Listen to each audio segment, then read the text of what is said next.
All right, welcome to the Krug Show, everybody. We're here at Levi's after the 49ers. Let's hit the band. Let's get the music rolling. I don't know why. It's hardly celebratory music. Welcome to the Krug Show, brought to you by Pig and a Pickle. Best barbecue in Northern California. Also brought to you by Marin Auto Glass and New York-style Italian sausage. Niners lose to the Bengals, and we want to get right into it. And if you want to jump in on the chat, please do. If you want to, if you want to rip away. Man, this game was freaking ugly. I mean, it really was. Now, we can get into who's to blame, but I'll just say right out of the chute, doesn't it seem like the Dallas game was about 17 years ago? I mean, my God. What a performance today. I don't know what was worse. I mean, Brock Purdy was bad today for sure, even though the numbers look okay outside of the turnovers. But, I mean, he just cannot do it himself. He was their leading rusher. He was – and we've got this one right out of the You Wish says, Larry, are you finally off the Purdy train? No, I'm not off the Purdy train. You're talking to somebody who watched all of Steve Young's career, all of Joe Montana's career. I'm not saying that this guy's that guy, but this to me, the number, he wasn't good today. I'm not going to pretend that he was. And there's no question that, he did not see Logan Wilson. He's got to see him there, but the 49ers have all kinds of problems. They couldn't run wide on the Bengals.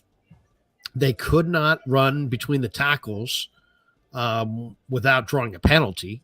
Burford really struggled.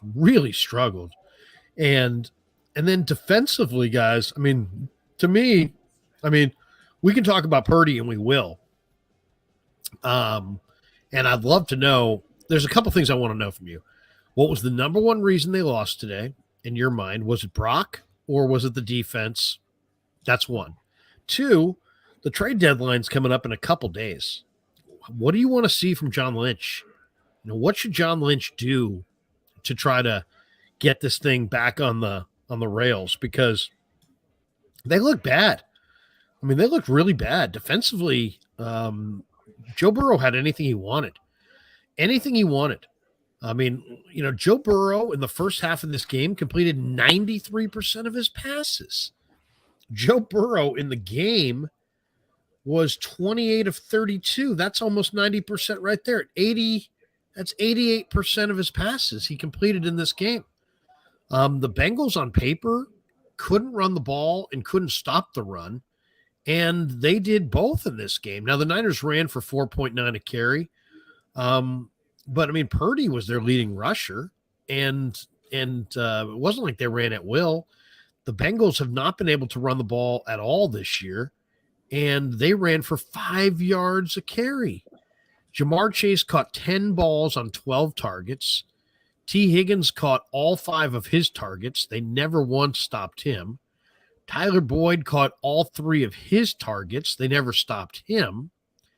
They could have thrown the screen pass all day at the Niners if they wanted to, and they just chose not to. I mean, I'm not sure exactly why. But this thing was flat out ugly. Any way you slice it, this was an ugly game. The 49ers have real problems. And I know Purdy's going to get the headlines, and he was bad. Believe me, someone said, Donlin says, watch Kruger make excuses. I'm not going to make any excuses. I make no excuses. Purdy was bad. Purdy was really bad. Those interceptions, the last one to Logan Wilson was very Jimmy Garoppolo-esque for sure. Didn't see the linebacker at all. They're cheating in the middle of the field. Purdy threw 2 picks, could have thrown 3, had 3 total turnovers there at the end. And still, threw 22 of 31 for 365. So he completed almost 70% of his passes for 365 yards and a touchdown, but the 2 picks were crushing. And then to me, I look at so he throws the second pick. Okay, let's go to that real quick. He throws the second interception. And on the very next play, Burrow goes to chase against Oliver, no resistance at all. One play drive, they score, they're up 24-10. All right, the second pick was really bad. I mean, you could argue the first one was on this weird option play where they were trying to hand it to Mitchell and then they didn't, and then you got the linebacker all grouped right together and he couldn't quite throw it over him. A little bit of a unique interception, let's call it that. Okay, so that one I don't want to say was not a big deal because that was in the red zone. And by the way, the 49ers that was their third red zone turnover in the last 4 games. So they're turning it over in the red zone. But that was a little bit of a weird play. But the one that he threw to Logan Wilson with 13 minutes left to play was just a Jimmy Garoppolo kind of an interception where you're just floating it in the middle of the field, lose account of the defenders, and you just a pass that can't be made. Just way, way, way too dangerous of a pass. So, Brock was not good. But then, so the Niners fall into a 24-10 hole. They're down, and there's still 13 minutes left. They move down the field then on the 9th possession, and Purdy finds CMC for a 4-yard score to make it 24-17. Now there's 8 minutes and 12 seconds left. And if the Niners get a stop, they got a shot at least to tie the game.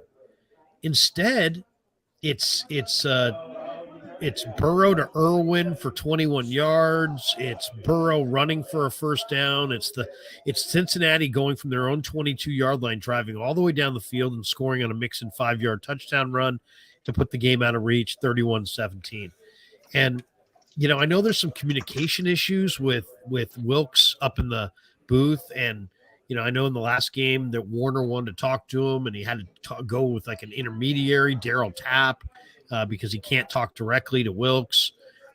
I don't know, if you're driving around and you're leaving Levi's, do you blame Brock mostly for this game? Do you blame the defense? I mean, I watched that first half, guys, and I kind of felt like Brock is going to have to drive the length of the field all day against this Bengal team because the Niners just couldn't stop them at all. Could not stop them at all. This game easily could have been worse than it was. I mean, 31-17. I mean, if you watch that first half, you'd say, oh, there's no doubt this Bengal team's going to score 40. And then we're talking about 40 against the defense that people were talking about as the number 1 defense in the league. So I don't know what the solution is. I don't think Darnold's better. I don't believe like Trey Lance would have been better. So I don't have any problem going forward with Purdy as their quarterback, but he needs to take better care of the football. He can't be turning it over the way he's turning it over. But the Niners are not getting much out of the run game. They can't run wide. They can't run between the tackles.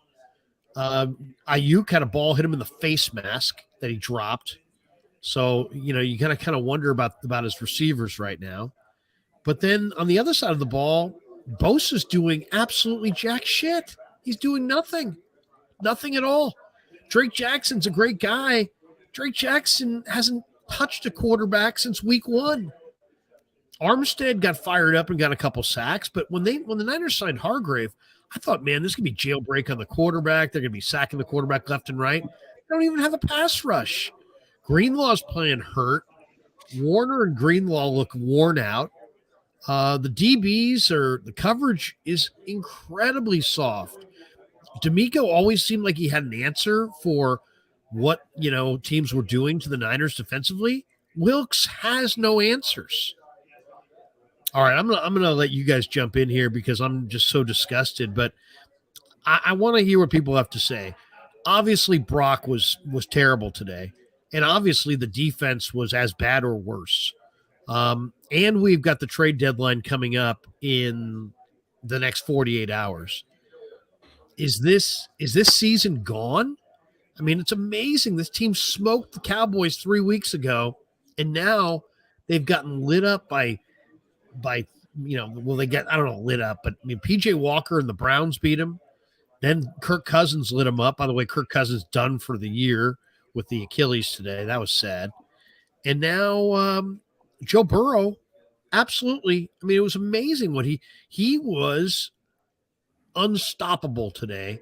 And I almost didn't even feel like he broke a sweat. It was embarrassing. And I don't know what's worse on defense, their horrendous pass rush or their soft coverage. But I mean, is Wilkes going to get fired? I mean, it's like if you let Niner Twitter make the decision, he wouldn't make it to sundown. So I'd love to know where, if you're a hardcore Niner fan, if you're a real 49er fan, I want to know, where do they go from here? Where do they go from here? How do they circle the wagons? They got a bye week and then they get Jacksonville. And believe me, Jacksonville can beat them. Jacksonville can beat them. So Jacksonville's got a bye too. So, but I mean, Jacksonville's good enough to beat them. Then they get Seattle twice. They get Philly sitting for them. I mean, last year at this time, they lost a couple games, including getting smoked by Kansas City, and they found a way to circle the wagons. What's the solution? Let's look for some solutions here. I'd love to know, do you blame Purdy for this one? Do you blame the defense for this one? Do you and what do you do at the trade deadline if you're John Lynch? All right, you guys jump in. What do you guys think? We got Kev in the house. We got Dan. Kev's down at Cal Poly. We got Danny out in the desert. Ballers in the house. Rye may join us. JD's here. He's down in the locker room. Damon may jump in later on. What do you guys think? Let's get the dialogue rolling. I mean, I can sit here and bitch and moan the entire time if you want, but I gotta, I mean, Jamela says Larry's blaming everybody but Kyle and the quarterback. I'm not blaming Kyle, and I'm not blaming the quarterback. The 49ers offense is, I don't know, offense, but it's more about, to me, Brock Purdy had turnovers today, and those obviously are crushing. But to me, this is more about Steve Wilkes and the defense. But give me your guys' thoughts. What do you guys think? The Bengals had 14 days to prepare for this one, coming off the bye. The Niners had 6 coming off Monday Night Football. So the Bengals had ample time to prep for this one. And I thought offensively, I mean, it was a surgical performance. This defense of the 49ers, it was a Swiss cheese zone defense. In the first half, the Bengals, they could have scored on all of their offensive possessions, if not for a missed field goal and a fumble down in the red zone. So the defense, they played poor today. I mean, Charvarius Ward, how many flags does he need to get called on him before he realizes he needs to take his hands off the wide receiver? Because it's about 5 in the last 2 weeks, extending drives. And, the defense, Larry, you were kind of alluding to what moves are they going to need to make, because we know the trade deadline is coming up. I'll tell you what, the secondary, it looks old. It looks slow. They lack twitch. And I'm talking about Isaiah Oliver, who gave up a couple touchdowns. He got roasted a couple times, as well as Tayshaun Gibson. I mean, I know he caught a lollipop interception from Dak Prescott out in center field, but Tayshaun, I don't think he's out there doing much. I don't see him making a ton of plays. I saw him kind of a step behind Jamar Chase a couple times in coverage. So the secondary is where I'm looking to make a move come Tuesday. This loss, offense didn't play well. Defense was piss poor. So I guess I'm putting the loss more on the defense. But offensively, man, what sucked is that I thought Purdy, again, similar to last week, man, he was playing good. He was making all sorts of throws where, he got flushed out and had a 30-yard dime to BA, or he's hitting a 25-yard seam to Kittle. Like, he made a bunch of nice plays today, a bunch of nice throws. And he was under pressure too, right? Man, that defensive line was really getting after him, and that's why we saw Purdy mobile today, where he was running. He was our leading rusher because he was running for his life back there.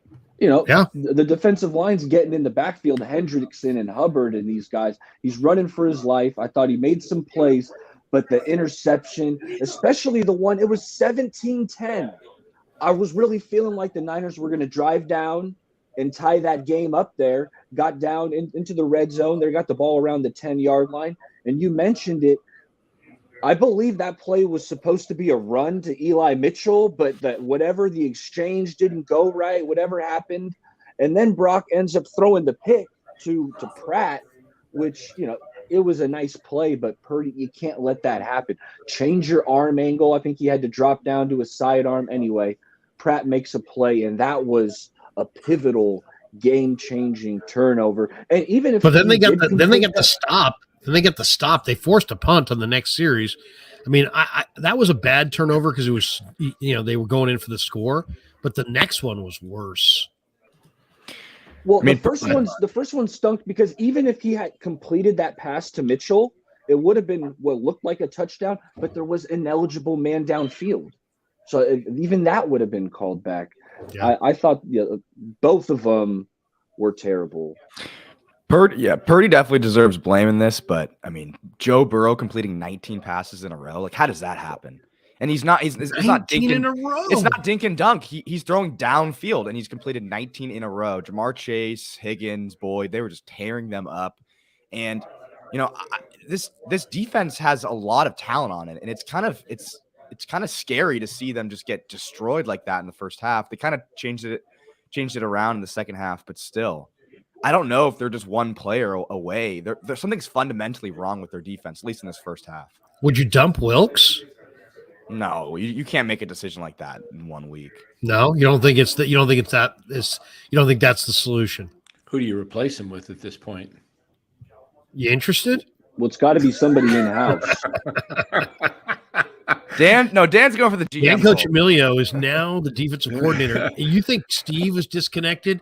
Danny is calling the game from Arizona. Yeah, not just up in the booth, but from my house in Arizona. Yeah.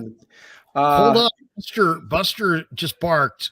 Wait a second. That's why we missed the blitz call. Yeah, he had to take the dog for a walk. I'll tell you.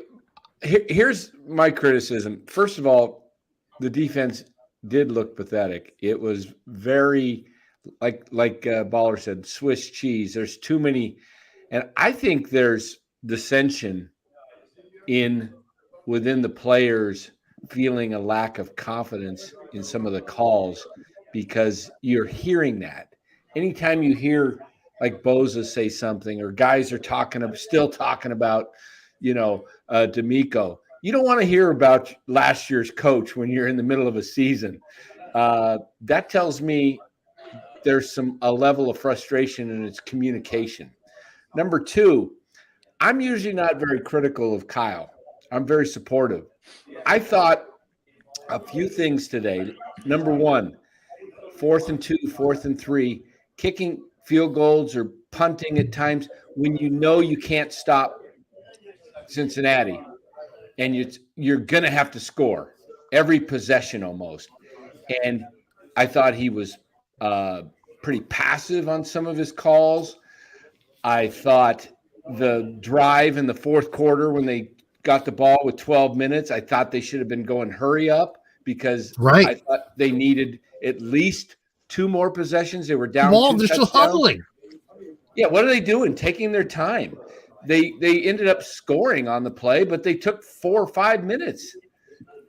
If they would have hurried, maybe they would have saved 2 minutes and they might have had a chance because you knew Cincinnati wasn't done. Cincinnati comes down and scores, but the Niners could have still had time for 2 more possessions possibly. It was a possession game, and Kyle, Cincinnati deferred, and they were lucky the game wasn't over at halftime because when they fumbled at the end at the 5-yard line with 30 seconds left in the half, Cincinnati would have scored and then got the ball, start the second.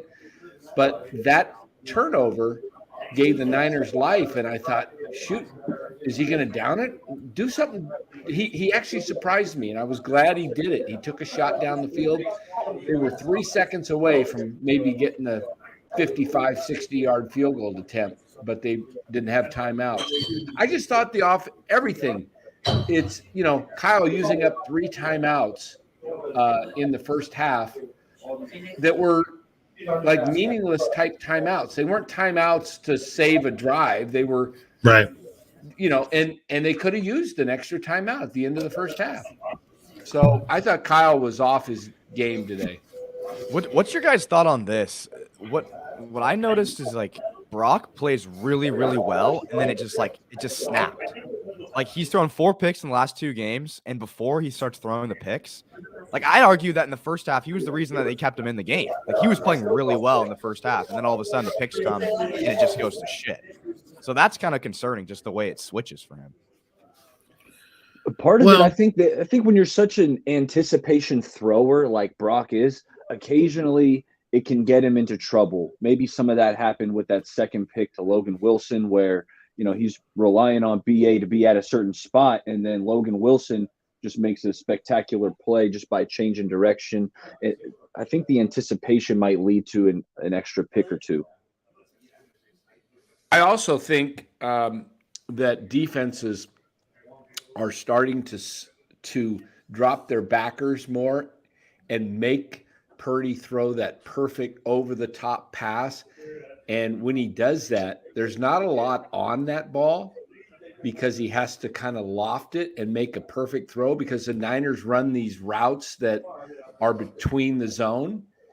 And I think you're going to have to start checking down more and make these guys come up, these backers, because as these backers drop off, Purdy's having to take these risky shots, and that's a tough throw. I mean, just a hair off, and it's going to be picked off or batted down. I mean, there was a couple other picks almost that the Bengals could have had today. So I think that offense needs – and I think things will change when Debo gets back. I really think they are missing a huge element. We're not seeing any slant passes at all.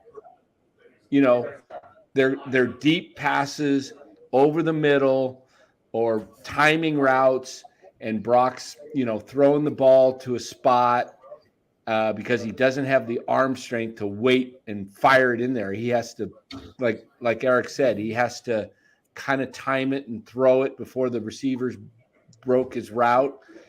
I believe when Debo comes back, you're going to see more slants, more picking apart, and then letting the defense become open over the middle. These passes, defenses are just going to cheat because, you run that 5-man up front, making them throw. Those backers just start backing up, and the Niners need to start running more underneath routes. There wasn't a lot of resistance tonight or today. You look at, Brock's turnovers are inexcusable.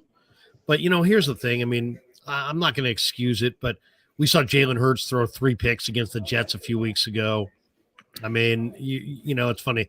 He's going to turn the ball over from time to time, but today was just bad. And you can't turn the ball over in the red zone.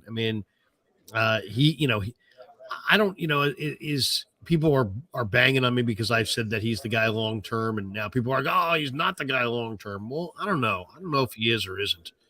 But I still think he's a good player. I still think he's a guy who Rye joins us now as well. What's going on, Rye? I still think there's a lot of upside there with Purdy, but today it's like they can't run.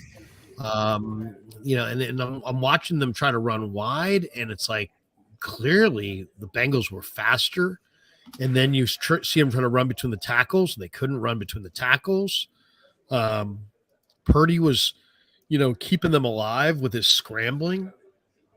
But then, that's like I just never felt like they were ever in a mode where they could really stop Cincinnati, consistently. Cincinnati seemed like they had the short passing game working. Seemed like if they wanted to, guys, we didn't even see, I think, the best of the Bengals today because they could have thrown screen passes all day. The other thing that's kind of alarming to watch is the Niners tackling. is in the last 3 weeks, they've missed 19 tackles coming in the last 3 games coming into today. 19 tackles missed is a lot of missed tackles. And today, if you looked at the numbers, this Bengals team should not have had any success running the ball. They have not been able to run it all year. They looked like, they were just gashing the 49ers with Mixon. And, the tackling was poor.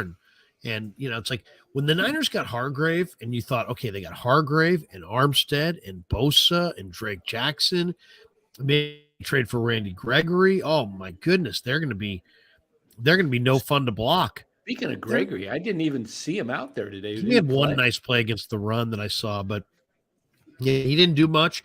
Drake Jackson's done absolutely nothing. Absolutely nothing. Hargrave has not done a ton.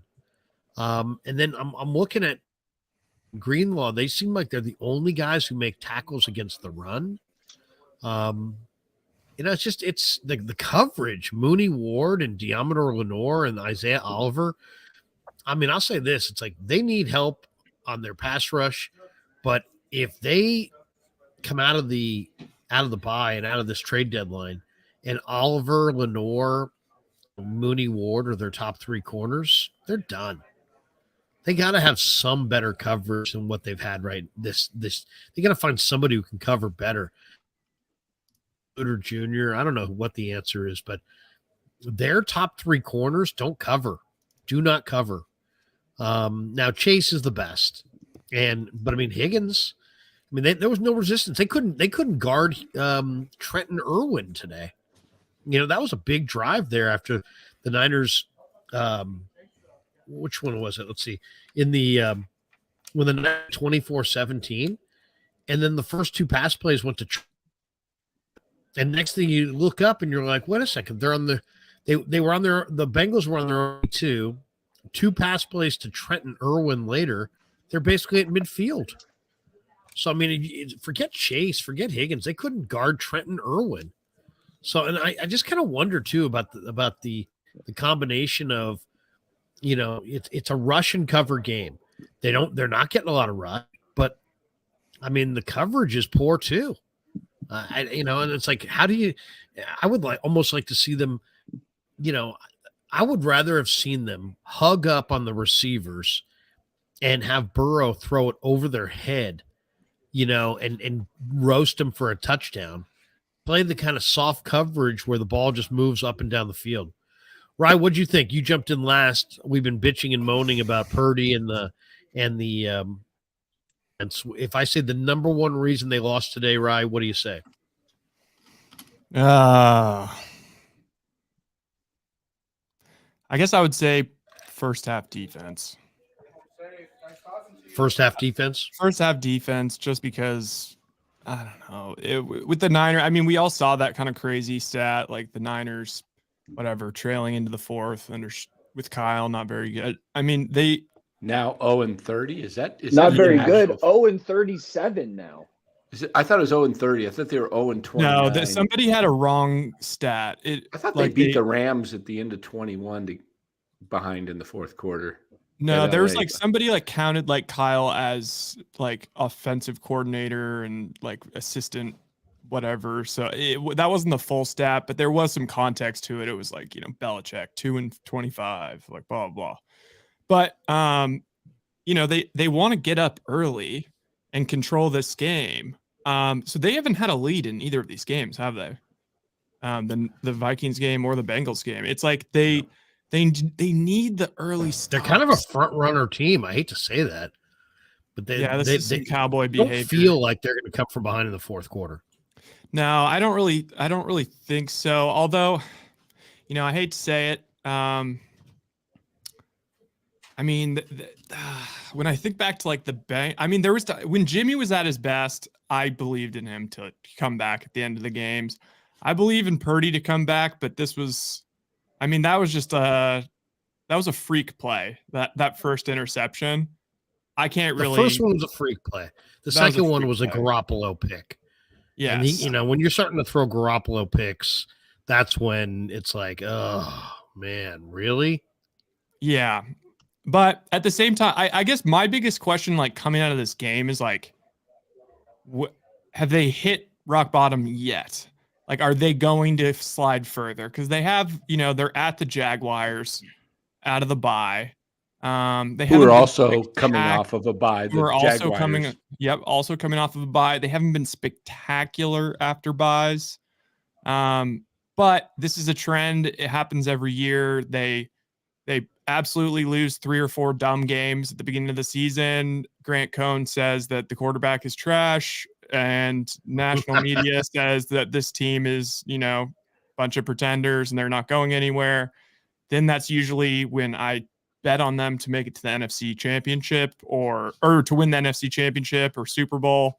And then they end up going on a run after the bye at some point where they look like the best team in the league. And then I somehow manage a way to not make money because usually I'll talk myself into not hedging, and then they lose in the NFC Championship. But I fully expect them to be back in the NFC Championship this year. It's just like we see it. I mean, the Bengals, these things are real. Like these kind of trends, like the Bengals have been doing a similar thing. They get off to super crappy, slow starts. That's just what they do. And then they all of a sudden, you look up and they're in the AFC Championship. They're making a run late. So, I'm not terribly worried, but the defense, just never really seen the defense be Swiss cheese like this. It just feels so vanilla, such missionary style defense. I feel like good teams have stinkers, but it's just when it comes 3 times in a row, that's when it gets scary. I think the bye is really important here. Like however they come out of the bye, if it's more of the same coming out of the bye, then it's time to be like, uh-oh, something's really wrong. But at least they have the bye to regroup. What do you guys want to see in the next 24 hours? Heads roll. I'll say this. Well, no, I mean, fire Shanahan. He's on the hot seat. No, but I mean, obviously Shanahan's not on the hot seat. There is no quarterback move to make that you're playing your best quarterback. That, it's not like, hey, Sam Darnold to the rescue. I do not believe that. I really don't. To me, it's it's very frustrating because it's like, they're not one player away. So I'd be hesitant to trade a high draft pick for somebody who's the solution, because I don't know that anybody is the solution. I might push back on that though, Larry, because I feel like the secondary, that's the primary need, in my opinion. I'm looking at the secondary. What do I want to see in the next 24 hours? I want to see John Lynch on the phone making what do you want to all these teams. I want secondary help. Probably an outside guy, because then I want to shift Demo into the slot. Isaiah Oliver, he does make some plays here and there in the run game. He sticks his nose in there, but he's been getting roasted in coverage for weeks now. I want to take Oliver off the field, shift Demo into the slot, and get an outside corner. Yeah, I was going to say the same thing. Oliver is just getting toasted in coverage. I tweeted something out a couple weeks ago about how he has like one of the highest completion percentages allowed in the NFL, and everyone was like, "That's not his game. That's not his game." But it's like, if he's going to consistently allow touchdowns every week, then I don't really care if that's not his game. We got to get someone else. Someone else has to play that slot. Who's available that would be a good corner? Well, I mean, there's the guy that I want would be Kenny Moore from Indianapolis, because he's a really good slot corner. But I mean, the Niners, everything they do defensively is predicated on a big rush. So, man, they could really use a big rush. They were talking about Bosa today on the broadcast. Tony Romo said he's got leading the league in quarterback hits, and that he's doing, and they attributed pressures. One of the sacks to Bosa getting in as Burrow had to step up into Armstead because Bosa had the pressure from the outside.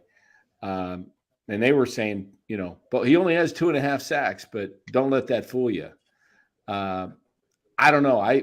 It seems to me, and I'm watching him, it seems like he's trying to bull rush everybody. I haven't seen that spin move. You're right. You're right, Dan. It's a lot of bull rush, one-on-one. Where's Bosa bending the edge and winning with his hands? He did it one time tonight. He made the quarterback step up in the pocket, and then Armstead was able to grab him for a sack. Armstead probably the big standout along the defensive line today. But when I watch him a lot, when I'm just soloing on him, he's trying to rush through the guy. Yeah, and he's pushing the guy back, but by the time he gets the ball's been already released, it doesn't do any good. So many good comments in the chat. This is the one that I think is probably the most. Where is it? No, that's not it. He just can't lose to the Rockets.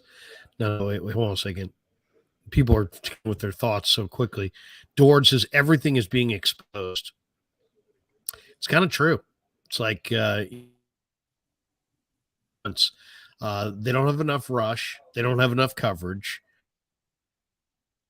They miss Debo. They can't run the ball. I don't know that any one player gets it done. Greenlaw and Warner are like far and away their best run defenders, and yet both of them seem a little dinged up. Greenlaw looks like he's potentially going to be out for the year on every hit. He's really struggling. I think they need multiple players. I mean, they're inside their Super Bowl window, so you can't give up on the year. It's we're late October, early November. You still got all of November, all of December, all of January. I do think they still have a great chance to go to the NFC Championship game. But I watched the Eagles the other night against the Dolphins. This 49er team is not beating that Eagle team. They're just not. So then I'm kind of wondering, do you really want to try? Okay, so Diana Rossini had the report earlier yesterday, I guess, saying that the Commanders are shopping Chase Young and Montez Sweat. Now, they want a second-round pick for Sweat. They're getting third-round offers. The Falcons have offered their third-round pick. If you're the 49ers, would you trade your second-round pick for Montez Sweat? If you'd asked me before the game, I would have said absolutely. Now I'm wondering, is it smart to trade a second-round draft choice for a player that is a free agent at the end of the year? Now, you could sign him long-term, and that's what I would do. I probably still would make that move because I just feel like, guys, when you look at this D-line, Armstead played well today. And Hargrave, obviously is coming off an 11 sack year. Bosa has been hugely disappointing, but he's still Nick Bosa. I think one of the reasons we're not seeing the best of Bosa is because the other edge rusher is not getting anything done. So I would love to see what Montez Sweat looks like on this defensive line to see if another big-time edge guy could get it done. But then, is that enough? I totally agree with the notion that your best three corners, have to play. And I think your best three corners are probably Mooney, who's struggling. Thank you, sir. Diamador Lenore, and Isaiah Oliver made, even though we're all critical of Oliver, he did have 3 or 4 big plays today, tackles for loss. I thought this might have been one of the better games that he played overall, but he doesn't have the body control against the faster, quicker, multiple move slot receivers. So he just seems like he can't really stay the Niner. To me, if you say what's the number one problem on defense, the coverage is soft. Joe Burrow could complete anything he wanted to today. He literally would drop back to pass. How many times he dropped back to pass and find a receiver that was wide open? And it kind of reminded me a little bit of the Kansas City game last year when Mahomes dropped back to pass and everybody was open. So, and I've heard some rumblings that, some of the players are not real happy with the fact that Wilkes is up in the booth, but Wilkes wants to be up in the booth. Would it really change if Wilkes was on the sideline? I don't know, but it seemed like D'Amico had his finger on the pulse of his defense and could get guys, dialed up and back into some momentum. Right now, it just feels like, I don't know if the Niner defense doesn't have the belief, but the coverage, I mean, Wilkes was supposed to help the secondary and supposed to, be a help to the coverage. The coverage looks soft. And whether they're playing, zone, they're not setting the edge against the run. I think that in some ways they missed Samson Ebukam. That play where Mixon scored on the 5-yard touchdown run, there was nobody outside. So it's a combination of factors on defense. They're going to get Debo back. They're going to get Trent Williams back. That's the other thing too. I mean, they didn't have Trent Williams today, but I wouldn't really say that Trey Hendrickson and Sam Hubbard, just dominated Colton McKivitz and Jalen Moore. I wouldn't necessarily blame those two tackles for what happened. To me, it's more Purdy made some really bad mistakes, and their defense was just, there wasn't any resistance at all throughout this game. I mean, I don't know that you can call yourself any kind of a Super Bowl contender when your defense puts up no resistance whatsoever. What do you guys think? Ryan, you're muted. Oh, I mean, I still think they've got the second. Still either them or the Eagles. I mean, the Eagles, who have the Eagles beat this year, really, besides the Dolphins? And I mean, they've pulled a couple games that out of their ass that they really shouldn't have. Looked like they were going to lose today. I know, 2 against the Commies. One thing to think about is last year, I mean, they're struggling. They've had 3 bad games. I mean, 3 weeks ago, a lot of people were sitting here talking about possibly an undefeated season. Who's going to beat them, right? I mean, they won 17 games in a row if you take out the NFC Championship game. So they've lost 3 in a row. Last year they were 4 and what were they? 4-4 and ended up 13-4 last year. Is that what they were? 13? Yeah, they went on a run after they lost to Kansas City. They went on a run. They didn't lose again. So they were 4-4. They're actually ahead of last year's pace. I still think they win probably 12 games. If they go 6 and let's see, they've got 9 left. They're 5-3. They win 11, 12 games. It's going to be tough, but I think they put it together. I mean, I think we were 3-5, or Niners were 3-5 the year before. Yeah, in 21 they were 3-5 and ended up 10-7 or something like that. I think they won 11. I think this is the tough part of the schedule is coming when you have, I mean, Jacksonville's not going to be easy, and then you've got, after Tampa, you got Seattle, then Philly, then Seattle. So there's really 4 tough games in there. If somehow they can win 3 of those 4, you look at it on paper, you'd probably say they'd split, go 2-2. Also, I'm not trying to be like Homer Niner, like dick about the Eagles. Like, good on them for only having 1 loss, but it's not like they've been insane this year. Like, I think Hurts is second in the league in turnovers. I mean, they beat the Patriots by 5 in week 1. Anybody watching that game, Mac Jones had the ball driving inside the red zone with a chance to win the game. Didn't happen. They beat the Vikings by 6. That game could have gone either way. They beat the Buccaneers. They beat the Commanders in OT. That game could have gone either way. They beat the Rams by 9.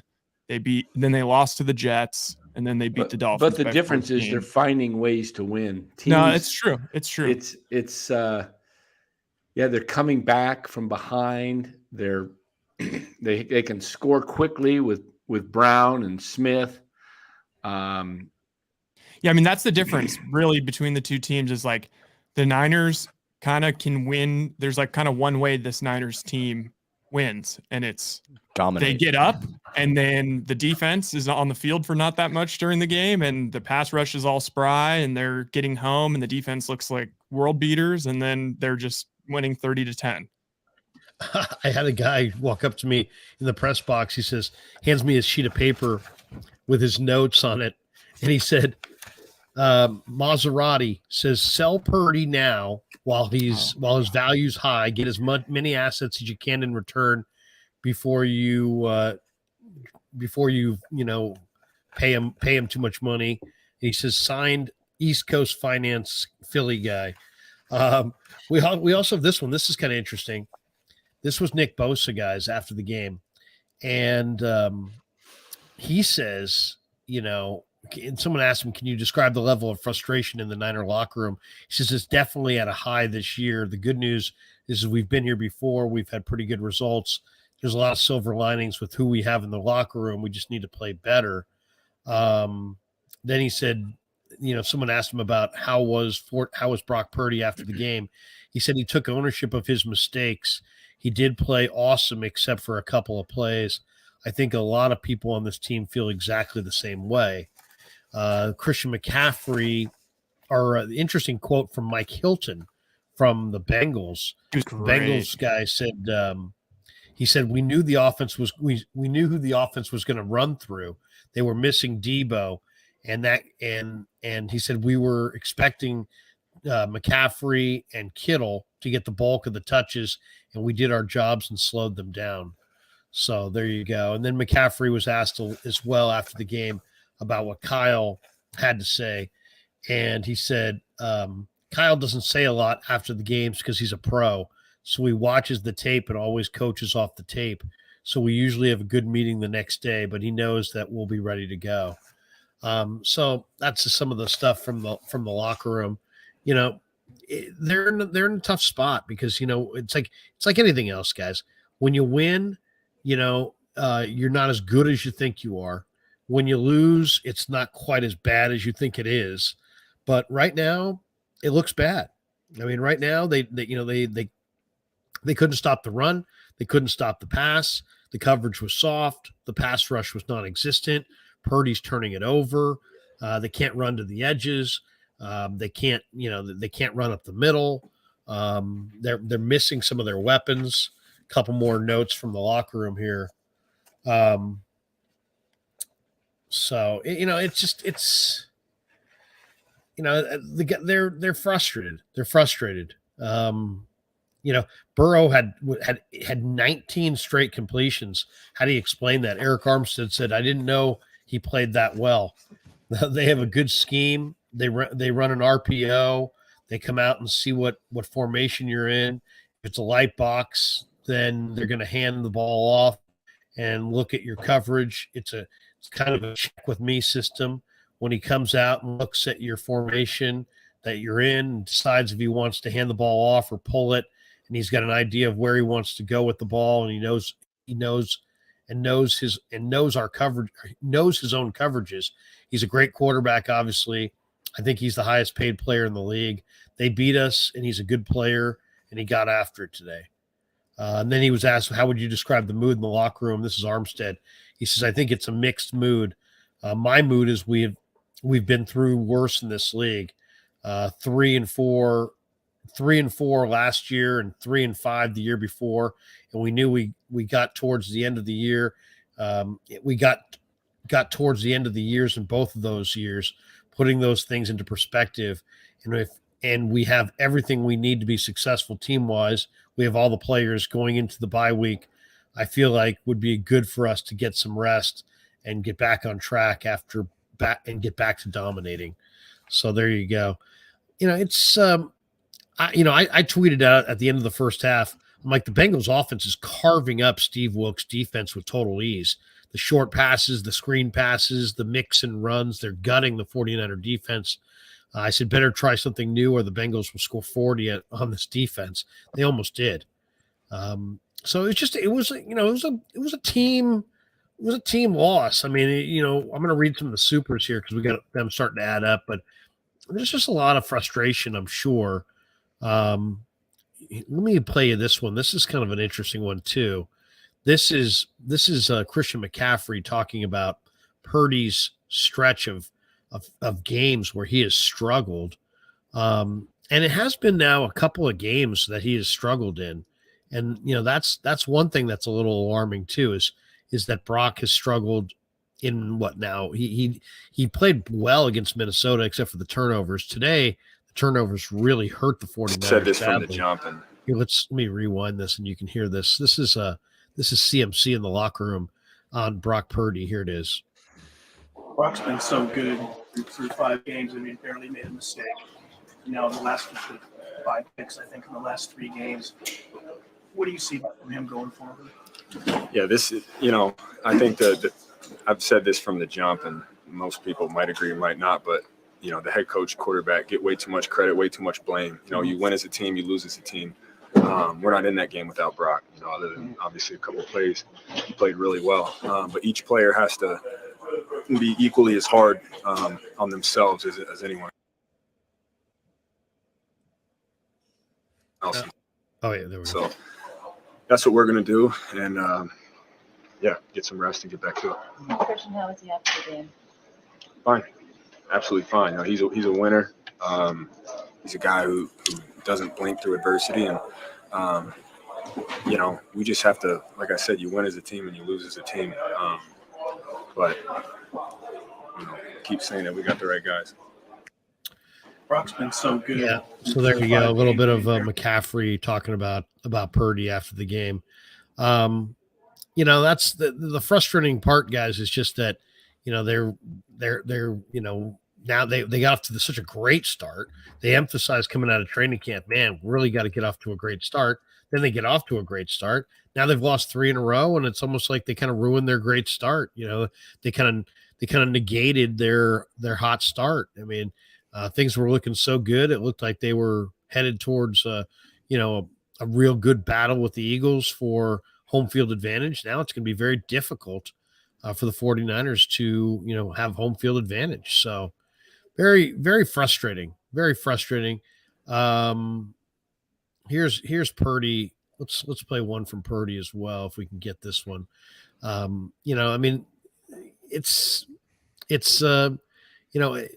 will never make excuses for anybody. When you're going good, things look good. When you're going bad, things look bad. Here's Brock in the locker room afterwards. Let me see if I can get this. Oh, well, it looks like it's still winding here, so we won't be able to play that. So anyway, let's do this. Let's hit some of these super chats. We got a bunch of people who have paid to put their comments on the screen here. And let's get to as many of them as we can. Smack Jones says, if he is not those guys don't use the comparison. I'm not sure what that's in referring to. We got this one from Jesse Wade. We are simply not the bully anymore. Not on O and or D. We are known to be the most physical team in the NFL. Well, the last 3 weeks we've been soft as AF. Yeah. I mean, that's Trent and Debo. One. What's that's that? Trent and Debo being gone. Yeah. I mean, and they've gone up against, they went up against a Browns team that has the number 1 defense on the road, and their number 1 defense really played. Then they went up against Kirk Cousins last week, and he carved him up on 3rd down. He was fantastic. And they had their chances to win both those games. And then they went up against Joe Burrow today, and Burrow started this year cold because of the calf injury. But in talking to their announcer, earlier in the week, he said, Burrow couldn't do that reverse pivot, and he only had 7 snaps from under center. And there was just so many limits to what he could do early in the year because of the calf injury. And he's like, now he's healthy. They had a great week of practice, and he's starting to peak a little bit. And I think we saw it today. Black Pill Phil says, prediction: if the 49ers don't make any moves before the trade deadline, they won't even make the playoffs. Schedule gets rough at 3 losses already. What do you guys think? Not make the playoffs? I think that's unlikely. No. They're going to make the playoffs. Greg Argizi says, Brock was the offense, Krug. O-line was horrible and the defense stunk. The O-line was horrible. I mean, there was so much penetration. That's why Brock had a career rushing game, because he was under duress. Luckily, he was able to break the pocket and show off some of his cat-like quickness. Yeah, he scrambled real well. He scrambled really well this game. Oh, he did. I mean, he I mean, in the first half, I felt like he did everything in his power to keep them in it. 49er fan LA says, well, Brock haters have fully come out now, posting Trey stuff. They don't get to celebrate his success. They've made it clear they've given up on him. There were an awful lot of people who just lack perspective. I mean, it was never going to be just this. It's funny, when the guy was rolling, I think it was easy for everybody to say, hey, look, we know he's going to lose games. It's inevitable. We know he's going to throw picks. It's inevitable. But now that he's losing games and he's throwing picks, suddenly that whole it's inevitable is like forgotten, and it's all like he sucks. He's not the guy. He's not him. He's next up, and it's just like it's like they said. So many people were like, hey, you know what? We know this can't continue. We know he can't continue to play at this level. There'll be some regression to the mean. But as soon as there's any regression at all, it's like, oh, no, this guy's not the guy. Thank you very much. Now we've got Fred Warner from the locker room, and Fred's, with a bunch of comments here as well. The players are being asked a lot about Wilkes. Jamela says Larry blaming everyone but Kyle and the quarterback is disingenuous, sycophantic, and chicken-esque. I have blamed the quarterback. I think I've said it. How many times have I said already that Brock was terrible today? So I don't know I really don't know what you're saying there, to be completely honest. I mean, how many times can you say that Brock played poorly? How many times can you say that especially, I mean, the first interception didn't bother me that much, even though it was in the red zone, because it was kind of a freak play and the defender Pratt made a hell of a play. But the Logan Wilson one was unforgivable. I mean, you just floated it in the middle of the field and right to a linebacker. I mean, that was a Jimmy Garoppolo type interception. And that was, to me, one of the reasons they lost. 49er fan LA says Brock did everything he could. This is the thing. He set the bar extremely high with his 12 to 13 games. The second he's not perfect, Brock ain't it. Yeah. Larry, I said it earlier, but these throws, and a lot of it has to do with Kyle's offense. And in the past, it was like they didn't have anybody in the backfield that was dangerous. It was Mitchell or whoever was coming out of the backfield. But now that you have this Swiss Army knife in McCaffrey, instead of throwing those 20-yard passes into coverage that have to be perfect passes over the linebacker and in front of the DB, why don't you just check that down to McCaffrey and let him go one-on-one with who's ever, going to be in front of him, and take the 8 yards or 10 yards. Sometimes it's going to turn into an even bigger play. Force those linebackers to stay up so that those balls are, when he throws those, there's more openings and not this tight coverage that he's got to. I mean, you're talking about has to be like almost a laser beam just to put it in there perfectly. And we've seen him do it, but it's not easy to throw that lofted just over the linebacker and just in front of the DB, so it just drops in there. I'd like to see him just, show a little bit more patience. Take what the defense gives you and make them adjust. Keep, I don't know. My philosophy is a little different. When I played and I've coached some football, if the defense is going to give me, if the corner's playing 10, 12 yards off, I'm just going to keep throwing hitches to the receiver and let him just until he comes up on me. I'll just take my 5 yards, 8 yards, just march it down the field and then make those guys adjust. And then you can go over the top. I agree. It's so funny because people will say that, Brock's this dink and dunk guy. If anything, he could have been a little bit more dink and dunk today. He should have been a little bit more patient. It wasn't like they fell behind by multiple scores until late in the game.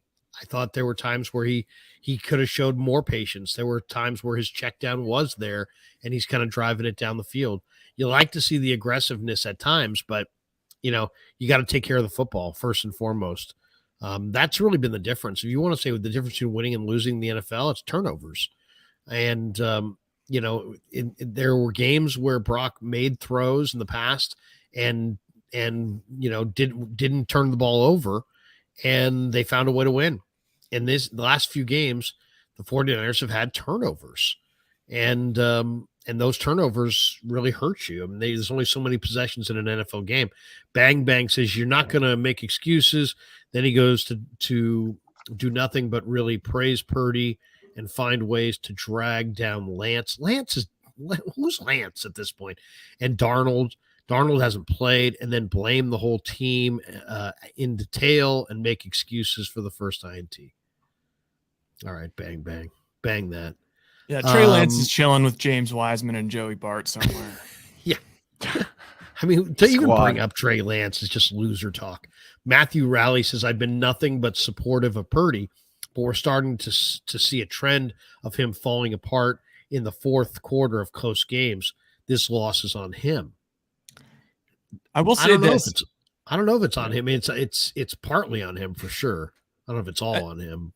This game, like for the first 2.5 quarters, I really thought that like Purdy was exceptional and kind of like the sole bright spot in the game. I felt similarly in the Vikings game.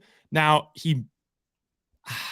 I don't like using the word melted down, but I mean, he basically went on a heat check of picks and turning the ball over in both games at the end of the game.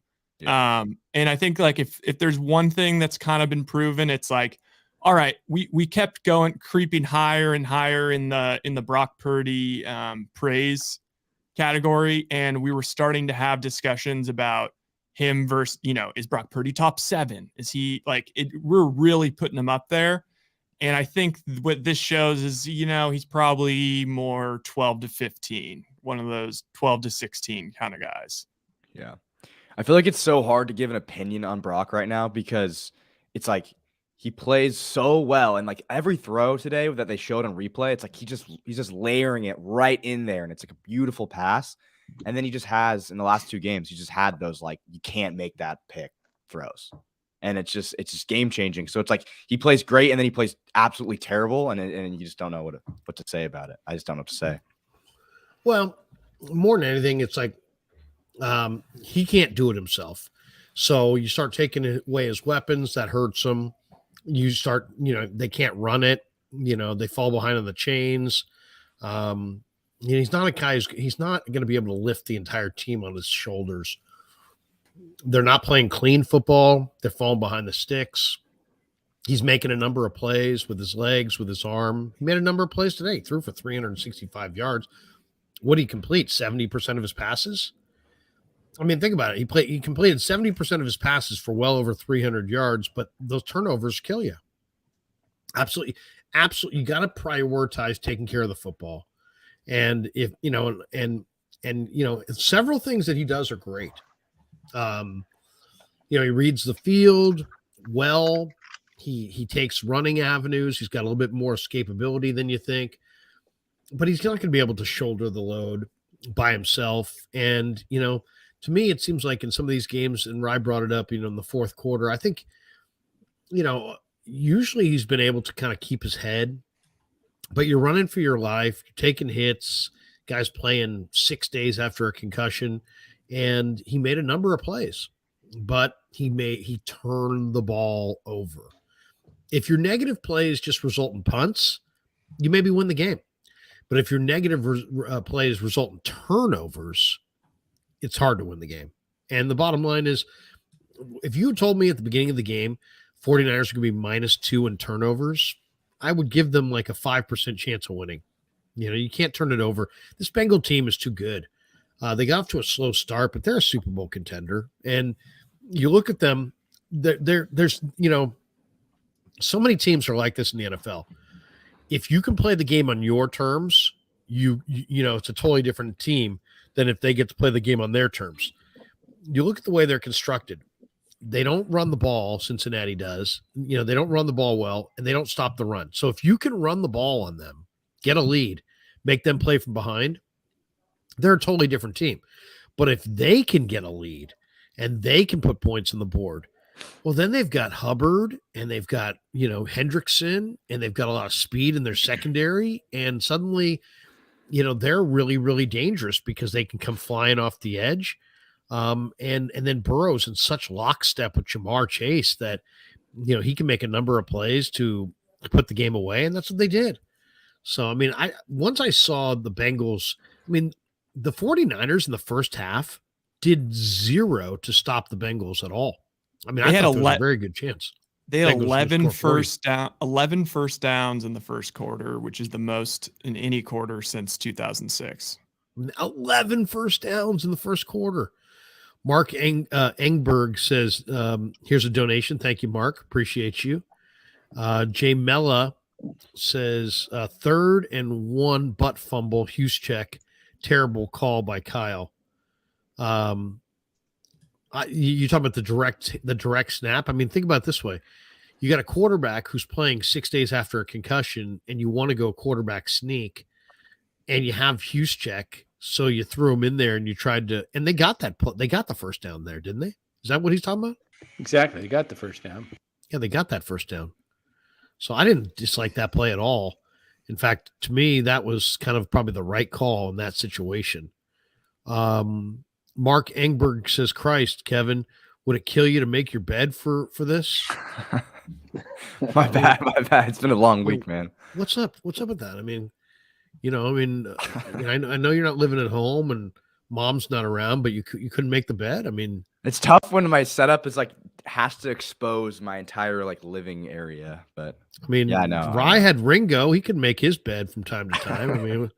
You can't. How many people need to be? We've got 1,500 people in the room. How many people need to be watching the show? I'm getting exposed. How many people need to be watching? Hey, that's what the show what college before you is can all actually about, make the bed? man. Who wants to make your bed in college? Okay, this is kind of interesting. This is from George Kittle. He was asked, "What's going on with this offense? 17 points, 3 games in a row. Is there a common element to why you're not scoring more points?" He said, "Turnovers. I would say I don't read the stats every single week. I don't feel like as an offense we're running the ball a lot, very much or very well. I know that since I've been a 49er, the outside zone has been our number one thing. We've had penalties the last 3 weeks, and it's so hard to run the ball when it's 1st and 20, 2nd and 15. It's hard to run the ball in those situations, so we rely on the pass, and we have to rely on the pass. It makes us one-dimensional.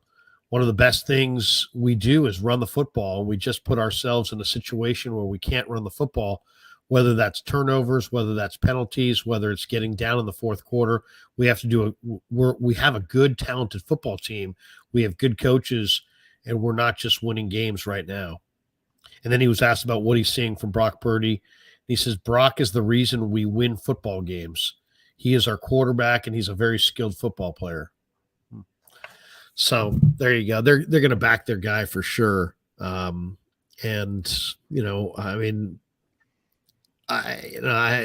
there'll be tons of people who blame Purdy, and Purdy was bad today.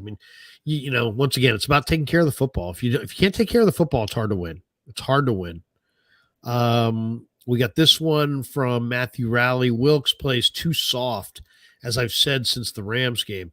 More man and bump and run coverage needed. Switched in the second half, and they got better. And 2 sacks. He switched back in the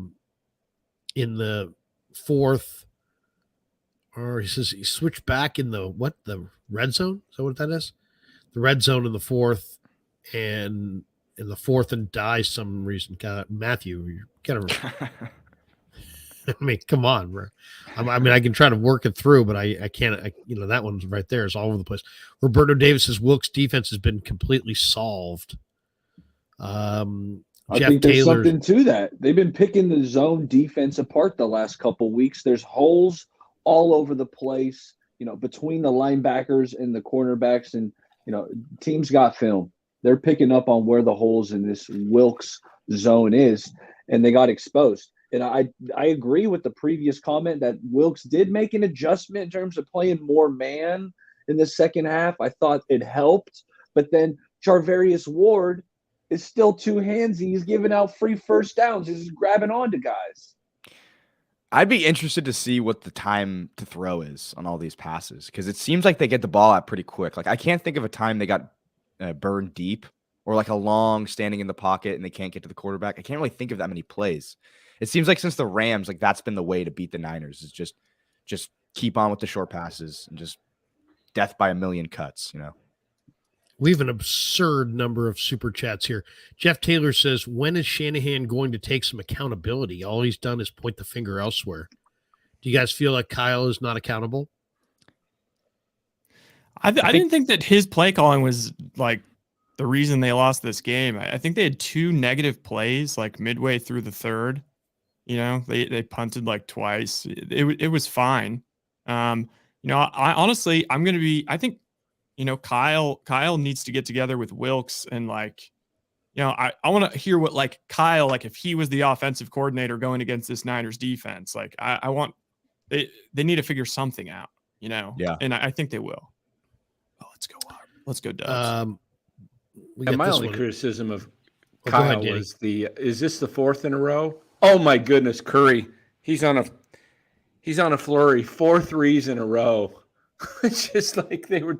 Oh my goodness, Danny, trying to focus. I would just say my criticism of Kyle was not going for it on a couple of 4th and 2s when you were in the territory of gosh,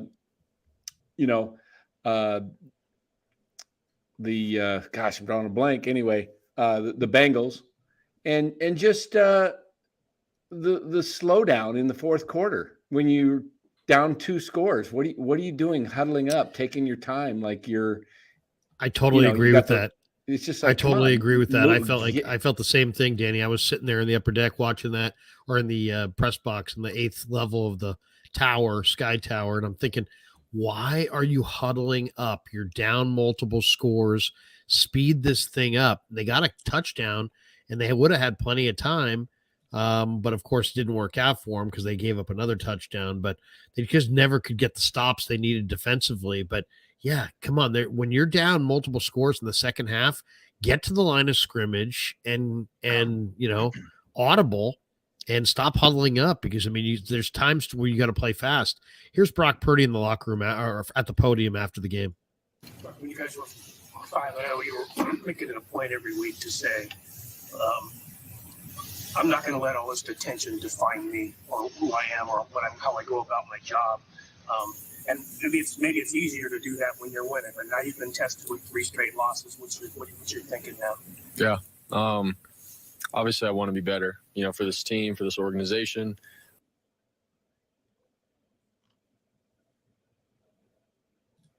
Yep.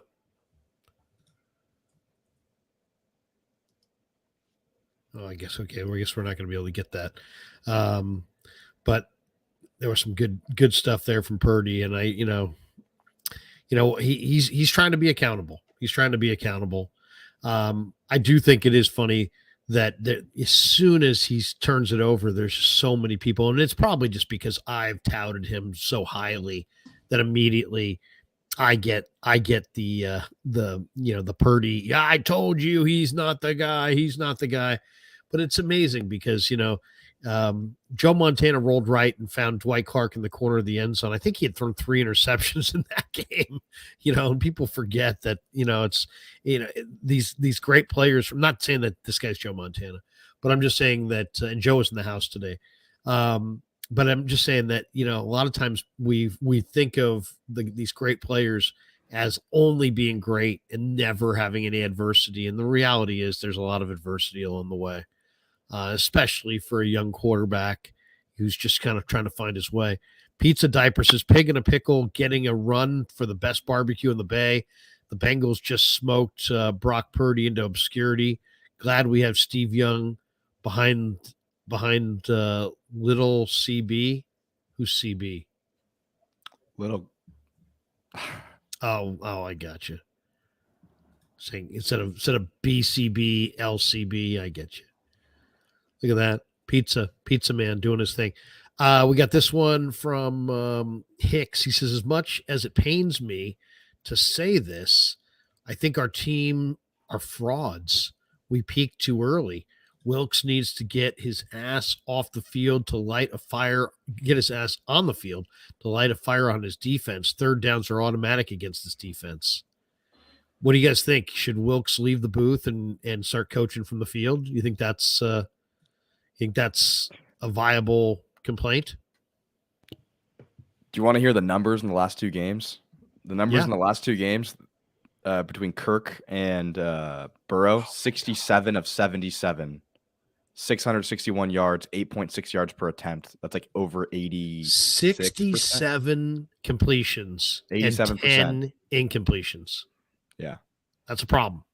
That's That's why when there's all this talk about what they're going to do at the deadline defensively, like it's kind of like putting a Band-Aid on like a large wound. Like I don't know if that solves the issue if we just add one more edge rusher. I think it might be like they're going to have to look. They're going to have to go in. But what do? You do nothing. Fundamentally change the way that they're playing defense, or figure out what's going on, because something's really wrong. If you guys, okay, let's do a quick around the room here. If you had to say the biggest problem with the Niner defense, would you say it's the rush or the coverage? I think it's coverage. Yeah, I think it's the coverage. And I got one in-house too. move. They got to make a move, and look outside of the organization and bring in a corner, in my opinion. But I'm looking at a move in-house that they could make right now that I think would improve this secondary. And it's Jair Brown replacing Tayshaun Gibson. I mean, Gibson, I don't think he's making a ton of plays out there. He looks a step slow. He looks like he's a little bit behind. He looks like he's in his mid-30s. Jair Brown was the Niners' first selection. He's a safety. He hasn't been on the field much, unless I'm missing something. Have you guys seen Jair out there? But I'm thinking he can provide. James, what do you think of, and to couple with that, what do you think of if they can't add a corner? What do you think of putting Womack out there, moving Lenore inside, and trying to put more speed on the field and taking Oliver off the field? I like that idea. That's one thing I think I'd like to see. Rye, what do you think? Rush or coverage? What's the issue? God, it's all connected. I guess I'd probably say rush, just because that's the identity of this defense. And I think that's what they're searching for is during the bye week is an identity. They came into it was so weird this year. That's why it kind of almost felt like they might go undefeated, because they normally don't come into the year just ready-made with an identity, ready to go. But this team needs to figure out what the hell it's good at. I honestly don't think they know. And I mean, I know, okay, I don't think that Wilkes should move from, I don't think he should move to the sideline if that's not like what he's comfortable with. It's kind of like, Matt Patricia trying to copy Belichick and players can smell if it's like inauthentic.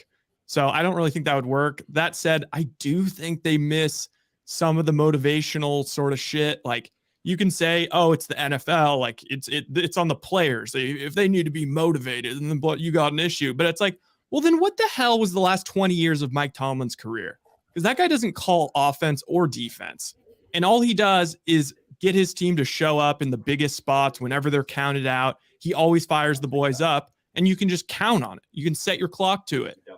It's a thing in the NFL. Like, I know it's not called collegiate sports, not high school football, but it is a thing. So maybe it has something to do with like Kyle. Kyle's probably not that much of a motivational guy. So it's like it was a really nice symmetry. Like, they blended really well, having kind of that almost like player coach sort of feel on the sideline. Now it's kind of like it's feeling a little, maybe a little sterile, and it's looking a little sterile out there. Mellow Out says haters are clowns. Purdy's still a top 5 passer rating, and QBR is still a top 5 quarterback in the league. Y'all are tripping over a few interceptions, not worried about Purdy, more worried about the defense and the O-line. I'll go back to what I said last week. I think they do need a corner and an edge rusher, but I also think they need another playmaker on offense. I think, I'm hearing Judy is, they've got a good offer. but maybe Broncos want a second. I don't know. I think Judy in the slot would open up this offense a little bit more to have, instead of having, when you got Debo out there, you got Debo and Ayuk. So those are two playmakers. And then you got CMC. You got the three playmakers, and then Kittle is a guy. But if you look at the best teams' offenses, you look at Kansas City in the past, you look at A.J. Brown, Devontae Smith. It's the Niners lack, in my opinion, some speed on the offensive weapon side. I think Debo's more of a, just a slasher, a crusher. I hear you, Danny, and I kind of agree. But I mean, it seems like when Brock dropped back to pass, like today at least, Ayuk was open. He hit him a number of times. But imagine how many times much more open if you've got another speed guy to cover.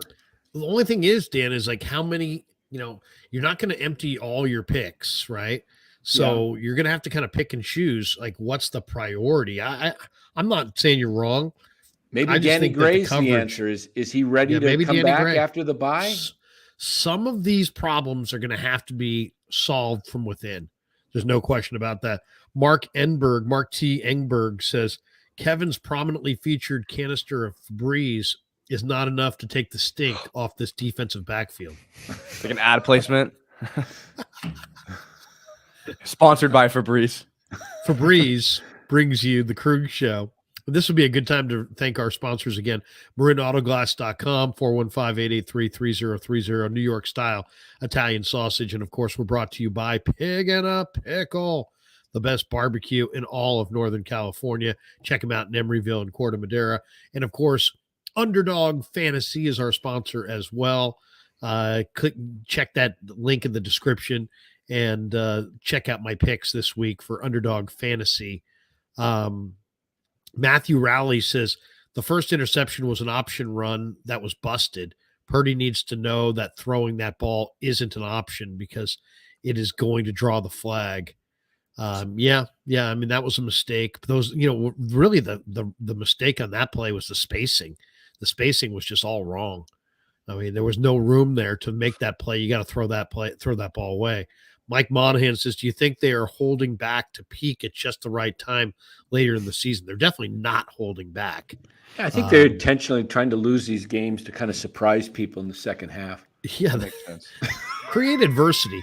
James Monk says Ryan Smith is right. Look at that, right? Ryan Smith is right.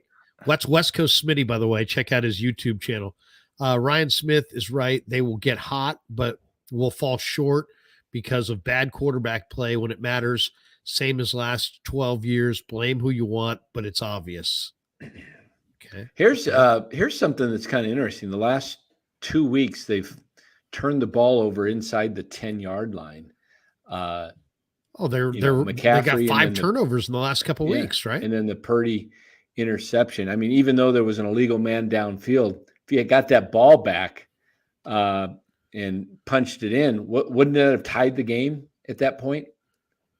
Yes. Yeah. If they could have gotten that one stop at the end. Mark T. Engberg says, here's a donation. Thank you, Mark. And we got this one from Mark. Mark's new to the chat. Mark, good to see you. Ray Histo says the wide 9 needs to go. What do you guys think of the wide 9? I mean, Bosa and Jackson are not getting home in the wide 9 at all. It's worked the last couple years. Well, I know. That's their identity. That's what Chris Kosaric does. Right. You're not going to change that. MS is blaming. Go ahead, Kev. I was going to say, I don't think that doesn't make any sense. The Browns run it and they're great at it. So it's not like the scheme is the problem. Yeah. We're grasping for solutions, right? Not people are at this point are just. Let me ask you this, Larry. Do you think that Kyle at this point may have some regrets that he didn't go after Jim Schwartz, who masters the wide 9? That's a great question. It's a great question. They wanted to stay with that wide 9 because they liked it. But I don't know if they like Schwartz. Right. At the end of the day, I think they like the wide 9 more than they like Schwartz. So, they went with Wilkes. I mean, and Wilkes is a prideful guy, and he's had some success in the NFL. But I'll tell you the one thing that always concerns me, and I like Steve Wilkes. but I have to mention this. If I were hiring anybody for anything, okay, and somebody showed up with a resume like Steve Wilkes, where he's had 12 different jobs in the last 12 different years, I'm a little concerned. I'm a little concerned. You know what I'm saying? If you've been in 12 different spots in the last 12 years, I'm a little concerned. Why are you moving so much? You know, that's a concern. And it doesn't matter what job you're applying for. I don't care if it's a babysitter. You babysat for 12 different, babysitting places for the last 12 years. I got questions. Why are you moving around so much? Now it's part of the world. But I mean, seems to me that if you were really, really, really valuable, that most likely you would stay in a place, or, somebody would pony up big money to keep you there. And the fact that he's moved so often made me uneasy when they hired him. That's a lot of moving. Go look at his resume. He's been everywhere. And he's here for a year, another year, another year, another year, and he keeps moving. And that is not a trend that I like to see. MS is blaming Purdy is insane. We had 400 yards of offense, and he completed 70% of his passes. Made it a one-possession game going into the fourth quarter. Played better than 99% of the team, or 95% of the team. What do you guys think of that? I mean, there's just a lot of people that just want to. I mean, I get it because everybody knows I'm a big Purdy fan, and I'm a big Purdy supporter, so I get more negative pushback probably than most people. But how much blame does Purdy need to shoulder for this one, guys? I mean, judging by the chat, you would think that Purdy was the worst player that had ever played quarterback today. And I didn't quite see it that way. He made some mistakes. We've already talked about it. But the offense as a whole, there were too many miscues, dropped passes, right? The Niners got the ball back with 30 seconds left after that fumble by the Bengals. And Purdy throws a deep ball right to BA, right? It would have been a chunk play to get him around midfield. They still had a timeout, but no. BA, ball hits him in the face, dropped it. Kittle dropped a third down pass. The offensive line didn't block well in the pass game or the run blocking game. So there were miscues all over this field. How much to blame goes to Purdy? A chunk. There's a chunk, but the penalties, the offense as a whole, there were issues with multiple facets of the offense. What do you guys think? How much blame you think Baller nailed it on that, or do you guys blame Purdy more? I mean, I agree. You got to give him blame for the loss. He didn't play great in those two picks. I think, moving forward, if this is a trend where he throws picks late in games, then he's not going to be a great quarterback. But everything else beside that, he's played great. He just can't be throwing those picks. It's really just as simple as that. Like, if he's going to throw picks when he's down in the fourth quarter, then, they're not going to win a lot of games. Right. Yeah, it's a bad look because, when I think of Jimmy, Jimmy just could throw a pick at any time. And it seemed like, if anything, he would do it kind of earlier mid game, where he'd just dig the Niners into a hole. And then a lot of times they would end up digging their way out of it. But these Brock ones it's just a bad look when, here's the other thing is the national media is going to drag him this whole week. And because there's a bye week, there's going to be a whole 2-week long narrative about it. Yeah. Because most people watch Red Zone. They don't, have all the TVs going at once. So really, they get to see the beginning of the game, but then they've got Scott Hansen cutting to it. You guys, you got to check this one out. Purdy up-picked again. And it's just you're just showing the picks. You're not showing the drive to get down there. So I think that a lot of people are going to be, they're going to be ripping him to shreds. They're going to say it's midnight. I know Nick Wright's already over that. You mean he's like a pumpkin. He turned into I've seen a couple people use that one. That's the other thing. That's to me the most unfair criticism. What makes him a good player is his ability to process, his accuracy, and his timing. I think all those things I think are thoroughly legit. But there is a little bit of a regression to the mean. And, he wasn't going to win every game, and he wasn't going to just go, undefeated, and he wasn't going to never turn it over. There's going to be some bumps in the road. And to me, when you have a guy who processes what he sees, the ball comes out on time, he throws the ball with accuracy, and he's a hell of a competitor, there's no gotcha coming. What you see is what you get. I think he's a well above average NFL quarterback, and I think you can win with him. I still do. I really do. We'll see how he bounces back from this. Matthew Rowley says, please stop talking about the Super Bowl window or the NFC Championship game. We aren't even winning the division. We need to focus on making the playoffs. That's fair. Yeah. They got 2 against Seattle. I locked that one in last week. I thought the window was over after the Niners lost last week to bet on Seattle to win the division.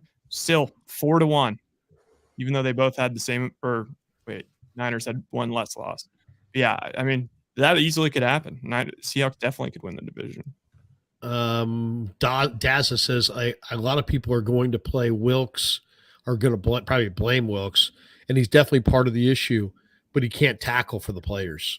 Yeah, the Niners' tackling has been poor. I mean, their tackling has really regressed in the last 3 weeks. Angel Murillo says, no, the defense has been looking horrible. Should we fire Wilkes since the bye is around the corner? I mean, and replace him with who? Who do you got to, I mean, anybody can tear something down. You got to be able to replace him with somebody who's going to do a better job. Dazza says also, while everyone wants to blame the D, the offense is averaging 17 points over the last 3 games. Yeah. I mean, it's, the offense is not produced. A lot of it is just because of the turnovers. They're turning it over in the red zone. When you turn it over, there's only 8 or 9. Inside the 5. What's that? Inside the 5. Yeah. Today. You're only getting 8 to 10 possessions in a game. If you're turning the ball over 2-3 times a game, you're obviously your points scored are going to go way down. Uncle Laddod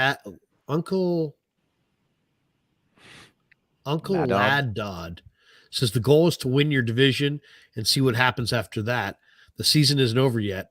Relax, people. Sheesh. I like that. Well, I don't say sheesh enough. I gotta start utilizing sheesh more.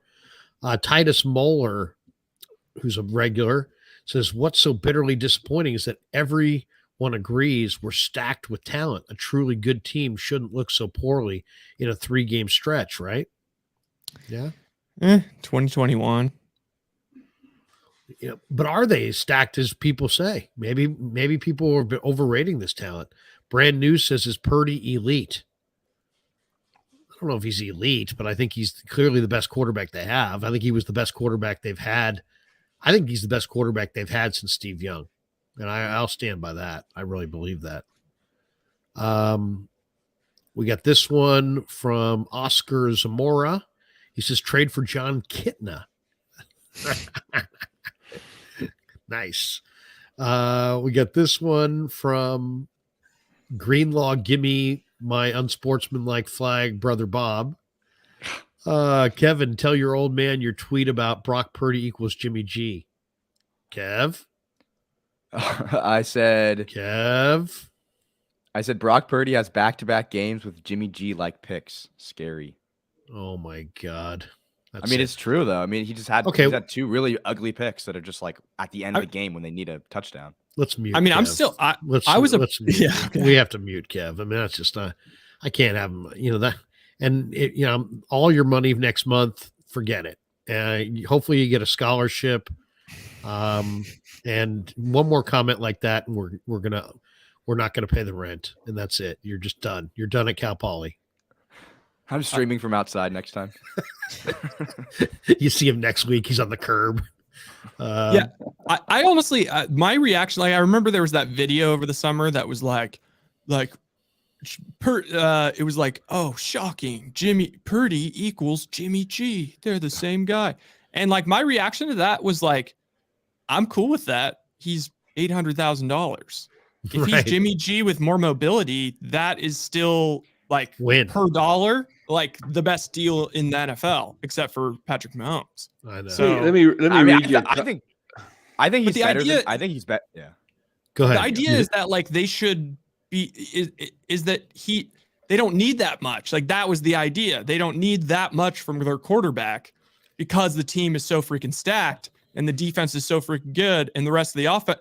But like these past 2 games, it's been weird because it's like Purdy is kind of having to do like his version of like a Patrick Mahomes impression, where like it's almost like he's carrying the team for the first like 2.5 quarters, but he's not able to do, Let me read you a couple stats to put you in something in perspective here, because we talk about the national media and Purdy. Listen to this stats here. 2 different. They better not be from the Diamondbacks. Okay, two go ahead. quarterbacks today. 22 of 31, 365 yards, 11.8 average, 1 TT, 2 picks, QBR 58.3 and a rating of 94.2. That's quarterback number 1. Quarterback number 2, 24 of 38, 241 yards, 6.3 average, 0 TDs, 2 picks, 42.5 QBR, and a rating of 59.2. Is that Purdy and Mahomes? It is. Look at you. And yet, wasn't Mahomes was sick though, wasn't he? Mahomes I know had it was the flu. Broncos. Yeah, but he still sucked. No, I know. I mean, you're gonna have good days. You're gonna have bad days. Exactly. Sure. That's my point. That's my point. Yeah. It's a good point. Going back to what Rye said, like I agreed. But I think Purdy's even better than Jimmy G. But that video that you were talking about, that Alex Strong guy, I have to bring this up because I've seen that. I saw that guy's video and it was like, oh, he's the same guy. 2 or 3 videos later, he's talking about like why Purdy's better than Jimmy G. So I just thought that was really oh yeah. Well, he totally like negated himself. Also, like 2019 Jim, like we're all thinking of like late Jimmy G of like last year / on the Raiders this year. Like 2019 Jimmy was awesome.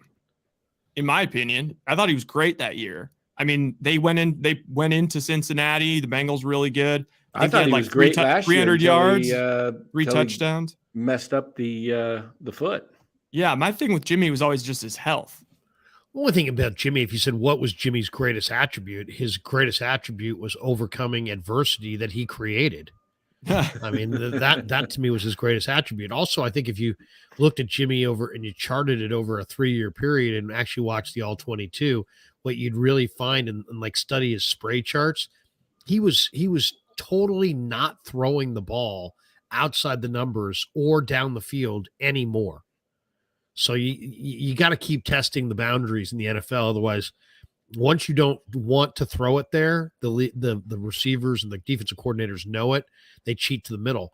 That was the frustrating part about the pick today from Purdy that went to Logan Wilson. It's like, you could see, the defender just dropped, read his eyes, got his arms in the passing lane, and made a play on the ball. So he's going to have to understand that's his tendency, and that's where defenses are going to look, especially late in the down. 808 Niners, his 3rd week in a row, the defense is bad. Ends don't set the edge and rush too far up the field and leave huge lanes. Greenlaw was awful, overrunning plays and missing tackles. Brock Purdy needs to stop turning the ball over. Yeah, I mean, there's no question. Greenlaw is a great pursuit player, but he over pursues at times. The Niner D-line has just been maybe the biggest disappointment there is. Brother Bob says, Kevin, how many turnovers has Brock Purdy had the last 3 games? 5, right? 5. I mean, 6 if you count the fumble, right? Yeah, 6. It's too many. And it gets you beat. And there's no way around that. I mean, there's just no way around that. J5OTR33 just rolls off the tongue. He says, what do you guys think is wrong with this defense? I think it's a combination of they miss Ebukam. He was great at setting the edge. So they're not setting the edge in the run game. That's 1. 2, they're not getting consistent pass rush opposite Bosa. And that's like, so teams can just literally slide everything towards Bosa. Bosa has not been nearly as effective after he's gotten paid. Greenlaw and Warner, I think physically are not healthy right now. They replaced Ward and Tart with 2 guys that have better ball skills than Hufanga and Gibson, but they're so much worse against the run. They fall off blocks. I mean, Tart and Ward were like linebackers, and they would hit people and intimidate people. They're not getting, neither of the Niner safeties consistently hit or intimidate. And I think ultimately you took away, a couple years ago, they had K1 Williams at the nickel corner. Then they went to Jimmy Ward. Now they've gone to Isaiah Oliver. I think they lost Jimmy the Ward. physicality and they lost the coverage. Yeah, they missed Jimmy Ward. I think Jimmy Ward is a key missing piece. I mean, he was so good in the slot. And he's a warrior. And he gets He's a in leader there. too. Exactly. They're missing all that. It's I tough. mean, Oliver's here because of Wilkes, right? I mean, he came over because of Wilkes. And he had a decent game today. He made a couple plays. He misses. He's horrible on coverage. Yeah, he cannot mirror receivers. And the Niners haven't even played the Rams with Cooper Kupp with Oliver. I guarantee you that Oliver won't be able to stay within a country mile of Cooper Kupp, because Cooper Kupp's got second moves and third moves and the ability to kind of, contort his body. And I just think Oliver's just going to get absolutely forced off the field the first time he goes up against Cooper Kupp. What do you think in the of division? if they were able to get a corner? I know you mentioned Jalen Johnson would be nice. I know you mentioned Sean moving in Demo into the slot, but what about Mooney Ward in the slot instead of on the corner? He's constantly getting exposed out there with his hands. Maybe if he's in the slot, he can be a little more physical up closer. That's a good question. It's a good point, really. Purdy's pimp said, our brother Bob calls me Purdy's pimp. He says, "You're still taking Purdy over Herbert? Seriously?" First of all, anybody who's going with Herbert, let's just review this for a second here. Now you're going with the eyeball test on Herbert. And I understand he's 6'5", he's 250 or whatever. He's got a great arm. They're killing the Bears tonight. All I'm saying is Brock Purdy has a higher completion percentage. He's got a better record. He's got a better record in his first 2 years. He's got a better touchdown to interception ratio. He's got a higher quarterback rating. He's got more playoff wins. He's got better stats this year, and he had a better college resume. And if you mix in, Herbert, since 2020, Herbert has the most losses of any quarterback in the NFL. So I'm a former scout. I understand that Herbert is 6'5", 240. I get it. I know he's got a huge world of potential, but until I see it, I'm not a big Herbert guy. I love the potential, but I know he's got higher upside. That's why he was drafted so much higher. But I'm just saying, I like Purdy. I believe in Purdy. I think he processes what he sees. I think he's accurate. He's on time. Now, today was a bad day. And now you're saying this after his bad day. But were you saying that 3 weeks ago when he was completing 95% of his passes? Were you saying that when they put up 42 on the Cowboys, one of the best defenses in the NFL? I mean, we're kind of cherry picking things. I mean, I'd like to see Herbert win, I don't know, one playoff game. I'd like to see Herbert be better than 500. How about make a playoffs? Only difference is that Herbert has Brandon Staley as a head coach and Purdy has Shanahan. Yeah, but I mean, all these same people that are ripping, Purdy saying, he's got Shanahan, also think that Shanahan's a fraud. I mean, Brother Bob is probably the same guy saying that Shanahan's not a good coach. So what is it? If Shanahan's not a good coach and Purdy's not a good quarterback, then how the hell did they get to the NFC Championship game last year together? So yes, I'd rather have Purdy than Herbert. I really would. Now I know I'm in the minority. I know there's other people who would rather have Herbert, but that's all based on a projection, and I'm going with what I see right now. Gizmo Maltese says our streak of great defensive coordinators is over. Wilkes is awful. Yeah, they had Saleh, he was good. They had D'Amico, he was good, and now Steve so far is not getting it done. And you kind of wonder too after Shanahan's comments, kind of calling him out last week, look how that relationship is going right now. Brother Bob says, I'm here to hear Kevin Kruger. He's objective and what does that say? Brain. He's objective and smart. Yeah, Kev, Brother Bob's ahead. my biggest. He's my biggest fan. For He's sure. a big fan. For sure. He's a big fan of Kev. Not as big a fan of me. That's all right. Brother Bob says, Purdy's pimp. You said Brock Purdy was dink and dunk and needs gadget running back. I never said he was dink and dunk. I never said he was dink and dunk. Somebody else, I think it was Hensley that said he was dink and dunk. What do you guys think about the comments that Troy Aikman made last Monday night? He loves him. He loves him more than I do. But he mentioned that he's not fully healthy, that the arm is not 100%. What do you make of that? Well, Lynch countered that and kind of denied that and said that, that Brock still needs to do things to, first of all. Wait, what was the exact quote? Because I remembered it as like, oh, every week he's getting stronger and stronger, or something like he's progressing each week. Or did he say it's not fully healthy? I can't. Not fully 100%. He said that Brock told him that it still isn't 100%. Like his arm strength isn't where he. I think Brock probably has more arm strength there to get to come. I mean, just had the surgery in the off season. He's also a guy who's this I don't think his arm strength. I don't notice any less zip on the ball. I mean, I'll say this: if he's lost arm strength, it's negligible. It's not. You can't see it. At least I don't see it. If you want to add another person to the Purdy believer list, it's Tony Romo. Tony Romo today was speaking very highly of Purdy. Really? Even at the end of the game, he was like, oh, it's going to be tough. People are going to say he played really bad, but I mean, you're going to have a stinker. And throughout the game, he was just like, this is a great play. I don't know. Brock is exceptional at processing and timing and accuracy for the most part, but he's still a young quarterback. It's a work in progress. If you're going to sit there and say that, the Herberts of the world aren't good because of their coach, well, then those same people are saying that Shanahan's vastly overrated.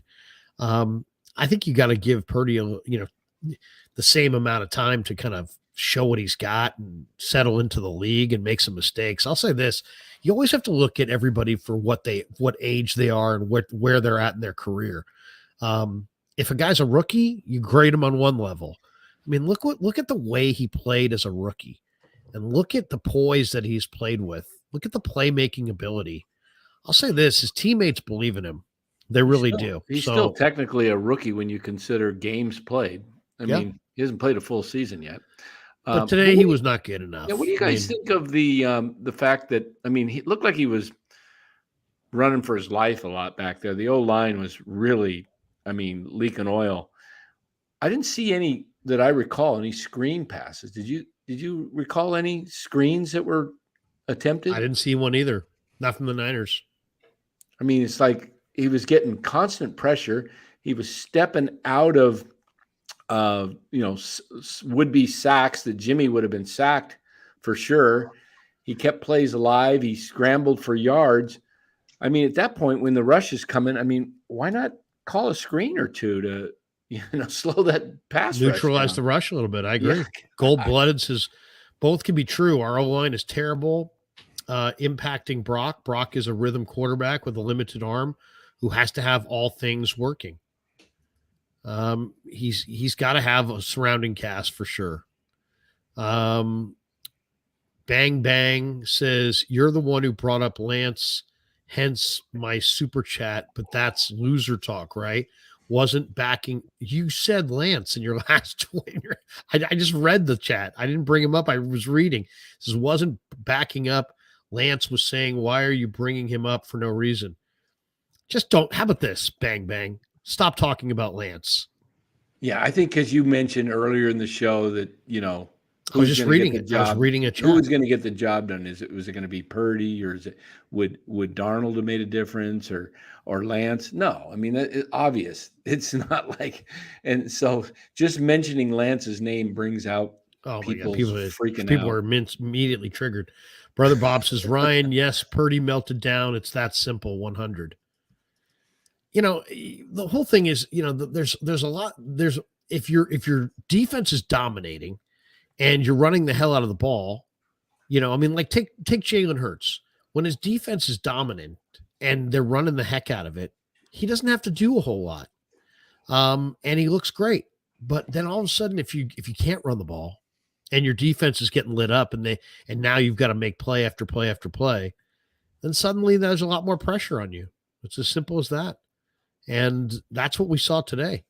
I mean, the Niners really struggled to run the ball, and then their defense was a total sieve. I mean, they just absolutely never could stop Burrow and the Bengals at all, and Brock couldn't keep up with Burrow. Brother Bob says, exactly, Kevin. It's mind-numbing quarterback play. Terrible. Once again, people are just going to go right to the quarterback. What about the defense that allowed – what was Burrow's completion percentage today, guys? 90. 90%. Yeah, I'm not entirely sure, but something like that. Something 88%. It was 90. It was over 90% in the first half. Yeah. I'm gonna jump in right here because I'm about to take off. But what I do want to say is I think the bye week is coming at the right time. Would you rather have your bye week, when your team is hot, or maybe it's better you have it when you're on a 3-game losing streak? There's some things that need to be fixed. So hopefully during this bye week, they can get back to the drawing board, figure out why are there so many holes in this defense? Why can't this pass rush get home? So, hey, hopefully they go soul searching during this bye week, come back strong, and take down the Jags. Hey, everybody join Bay Area Baller 18. That's his YouTube channel. Baller does a great job. Baller, when are you streaming again? Hey, tomorrow night I'm live with my boys from straight out of the Bay. Shout out to Amin, Rich, and Jay in the Bay. 8 p.m. right after Monday Night Football. We'll be live. I'll watch this game back, take down some more notes, and give you more thoughts there. All right, Baller. All right, have a good fellas. night. Appreciate you. Bay Area Baller. We're coming down the home stretch here. We got Joe Young says Purdy turnovers were bad, but the loss is on Kyle and his fixation on prioritizing maintaining the ball control identity over scoring early. Ride with number 13. Okay, got that one. We got this one from Daza. So LK still taking Herbert over Brock Purdy? I'm not. Howell was better than Brock Purdy today. Oh, you're talking about Sam Howell. Also, if Brock Purdy can't shoulder the load, then he's not a franchise quarterback. Appreciate it. We got this one. Brother Bob says, yes, Purdy's pimp. Brock Purdy can't carry the offense because he's not elite 100. It's the best. Like how many quarterbacks in the league can just carry their team? Mahomes lost to Denver today. Yeah, and obviously, we know Mahomes can do it. I mean, I will say, I've seen Herbert do it. That's why Herbert's a maddening player. I've seen Burrow do it. I've seen Burrow do it. Seen Josh Allen do it. But it's rare. Yeah, it's maybe, I guess Lamar probably can do it this year. But the point is, there's maybe 6 or 7 guys. I don't think I've ever even seen Trevor Lawrence do it. I think that's more necessary when you're paying your quarterback $30+ million a year. Exactly. When you're paying Purdy less than $1 million, he doesn't have to be the guy that that wins it for them because they can't do it themselves. Yeah, it's it's kind of like Russell Wilson, when he won those Super Bowls with the Seahawks, their defense was completely stacked and their offense was awesome and Pete Carroll and all of it. And then he didn't really become this kind of dynamic playmaker, fourth quarter Russ until he got paid. And all of a sudden they had a lot less talent. And then, he had enough experience to where he was able to kind of do that stuff. So, well, I mean, it's just at the end of the day, it's not your birthright to have a superstar quarterback. My whole point all summer when other people were calling for Trey Lance was that they were going to commit to Brock Purdy, that he was their best quarterback, that they were going to commit to Brock Purdy and move off of Trey Lance. They've committed to Brock Purdy and moved off of Trey Lance. He is their best quarterback, and he's played really, really well, and he's won over a lot of people. But it's not a beeline straight to the top. Steve Young was no good until he was 31. 31. Joe Montana started off 3-6 or 4-6 or 4-9 or something like that. It just takes a while. That it takes time. On TV today, all the 49er quarterbacks, the first 12 games, and the actual best record in the first 12 games are 10-2 to both Purdy and Garoppolo for Kyle over Young and over Montana. I think there was someone else in there. I thought maybe Garcia too. probably. I think like that saying, like the comparison is the thief of joy. I feel like that totally applies to like NFL quarterbacks, and it's like all you do is compare Brock Purdy. Well, one, you compare him to Jimmy G, so that you say, and then you say basically, it's since Jimmy G had success, he can't have success. So you're comparing him that way. But then you want to compare him to Justin Herbert, and it's like those guys don't you can't really translate the way a quarterback plays in one offense and then say, oh well, he'll play great in this offense. Like you look see at it all the Deshaun time, Watson. like, yeah, look at Russell Wilson. Like those guys are completely different players and completely different teams. It's just saying that Justin Herbert will be better on this team. It's a translation. He may be, but he may not. You know, you never know. Well, and it's like you can always side with the guy with the prototype size and arm strength and say, well, if you just put him in this offense with these weapons, you know, last I checked, Keenan Allen. I'm saying this. Keenan Allen is probably the best wide receiver on either team. The Chargers have Keenan Allen, Mike Williams, Quentin Johnson, Austin Eckler. I mean, probably as good or better an offensive line. And then on the other side of the ball, they got Joey Bosa, Derwin James, Khalil Mack. I mean, Asante Samuel. I mean as I'm saying this, I don't agree. I don't even agree. Justin Herbert plays on some dog meat team. He plays on a team that is stacked. Yeah. So no, I mean, I don't even necessarily agree with the Justin Herbert argument you're making, but I'm just saying, like, right. No, I get it. Saying, believe me, and I understand that. I understand that there's going to be lots of people that don't agree. That's fine. You're you, I'm me, and we'll see. We'll see. That's all I'm saying. Don't try to dunk on me. I won't try to dunk on you. All I'm saying is, I literally just busted this out. Who's got the higher completion percentage? Brock.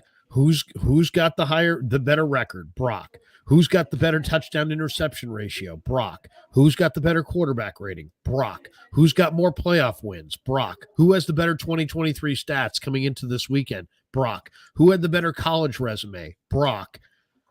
I mean, that's all I'm saying. I mean, things can change so fast in the NFL. 3 weeks ago, they beat Dallas. Everybody's fawning over Brock Purdy. Saying Bengals are dead. Joe Burrow's done. MVP. Niners could go undefeated. You know, now they're 5-3 going in the bye. This week they're going to be ripping Purdy again. National media. This might take some pressure off the Niners and just the focus.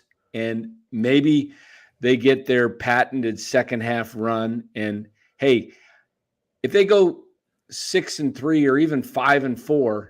They're in the playoffs. But if they do one of their, somehow can pull a 7-2 off, and one of those wins beats the Eagles, and they go, 12-5, there's a possibility the Eagles lose a few more games. And, who knows?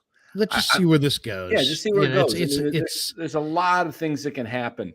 There's a lot of things that can happen. And also, there's been a lot of big time guys with big time arms who a lot of people thought were going to be great, and they were good for a year or two, and then they weren't very good. One guy, we'll see. One guy was drunk. I think his last name was Miller. Drunken. Well, how about Jeff George? Jeff George throws the ball better than Herbert or Mahomes or Josh Allen. He never did anything. Rakib Jumani says Ryan Leaf. Season ticket holder for the last 5 years out in Orange County. I'm just sick of us being good enough, but never taking it all the way. No team has won the Super Bowl after losing 3 games in a row in the regular season. Wow. I didn't know that. Did not know. Did you guys know that? It seems like an irrelevant stat. We got this one from Alex Zubia. I'd love to overreact, press the panic button, but a version of this happens every year. Towards the end, the 49ers start figuring their identity out to win. All right, we'll see where it goes. We got this one from Brother Bob, who says, Kevin, you're way smarter than your dad. Good takes. Look at that. Brother Bob. I think it's your other son that's saying that. Seriously, Kevin's like my third smartest son. I mean, seriously. I mean, he's a system son. I've said that many times. System child. He's a system son. I've got a 14-year-old. I just want to let everybody know, by the way, today is October the 29th, and I will be retiring from playing competitive horse. My son beat me. My 14-year-old beat me yesterday for the 7th time in the last 8 games of horse. So I just want to let everybody know that Larry Krueger at this point, who did play high school basketball and once upon a time could dominate people at the YMCA, I'm giving up competitive horse going forward. When I got housed, I got beat 2 out of 3. Actually it was 2 straight. We were playing 2 out of 3, and he beat me in 2 straight. And the last one, it was HORSE to H. So I'm no longer in the competitive horse game. I just want to thank all my fans out there. Let them know that I'm no longer competitive in the horse realm. Are you going to make a Mad Dog statement and say if the Niners are 5-5, you're going to retire? Brother Bob says, but Brock isn't Joe, so stop saying Joe's name. Oh my gosh. Brother Bob, do you even know who Joe is? How old is Brother Bob? I bet you never saw Joe play. MCDD says here's a donation. Thank you, MC. Appreciate you. Gold Rush drops this one. This loss was on the defense. Wilkes needs to go. MCDD drops another $2 in there. Matthew Rowley says, you misunderstood my comment. I'm sorry. He says, Kyle said that the first interception was a busted run play, so throwing the ball cannot happen. Lineman will be downfield. Yeah, because if he threw it, even if he completed that, it is penalty. You know what, guys? There was a penalty. It was a penalty, which made it even worse. I got to go.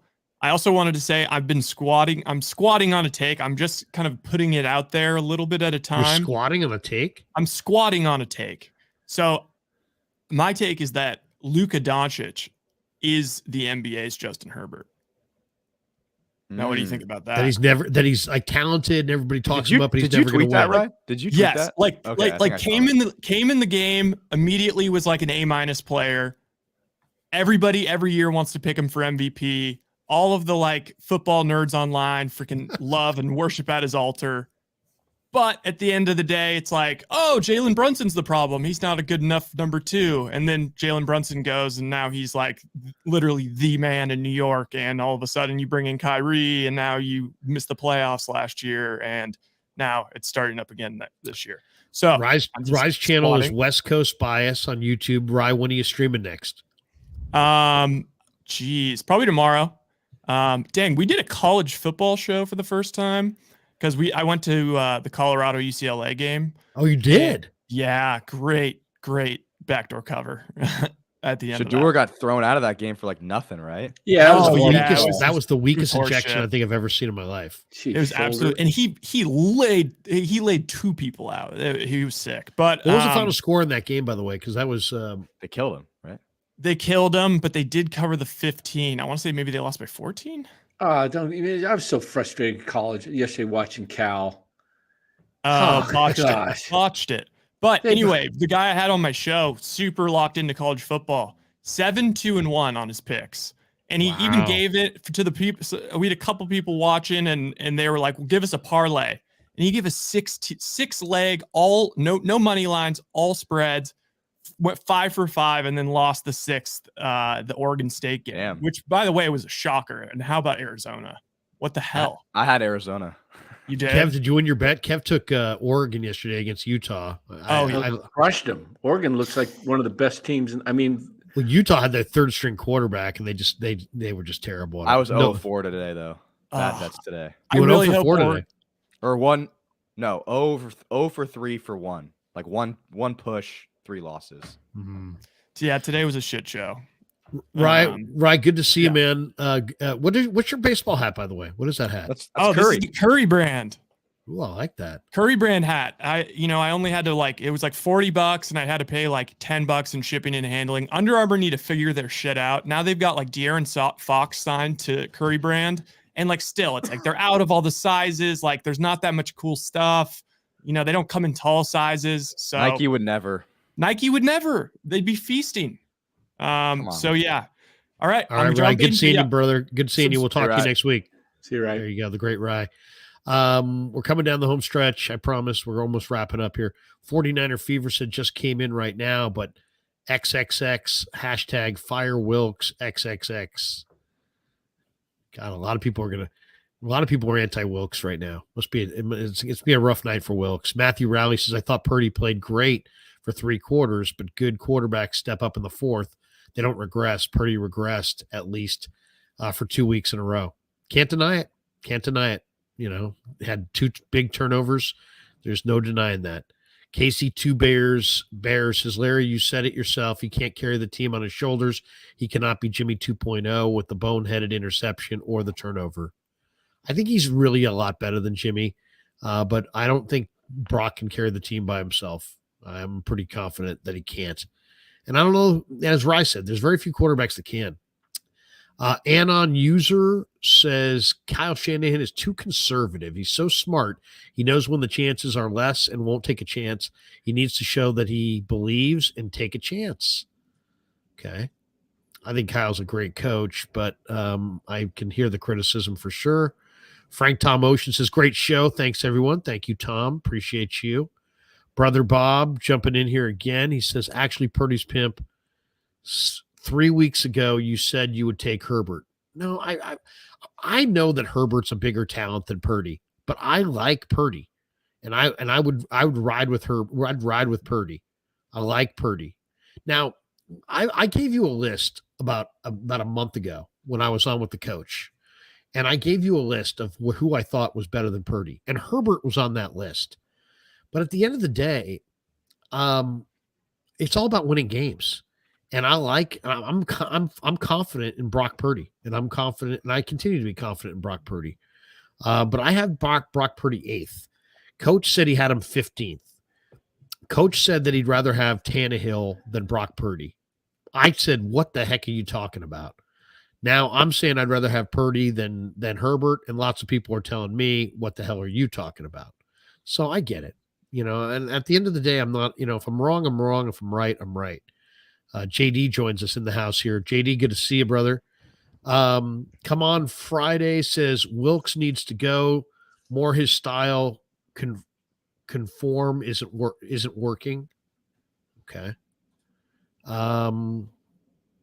Mr. Whisper, let me just get through these real quick here. Mr. Whisper, is everyone in this chat forgetting the Bengals went to a Super Bowl and an AFC title game the last 2 years?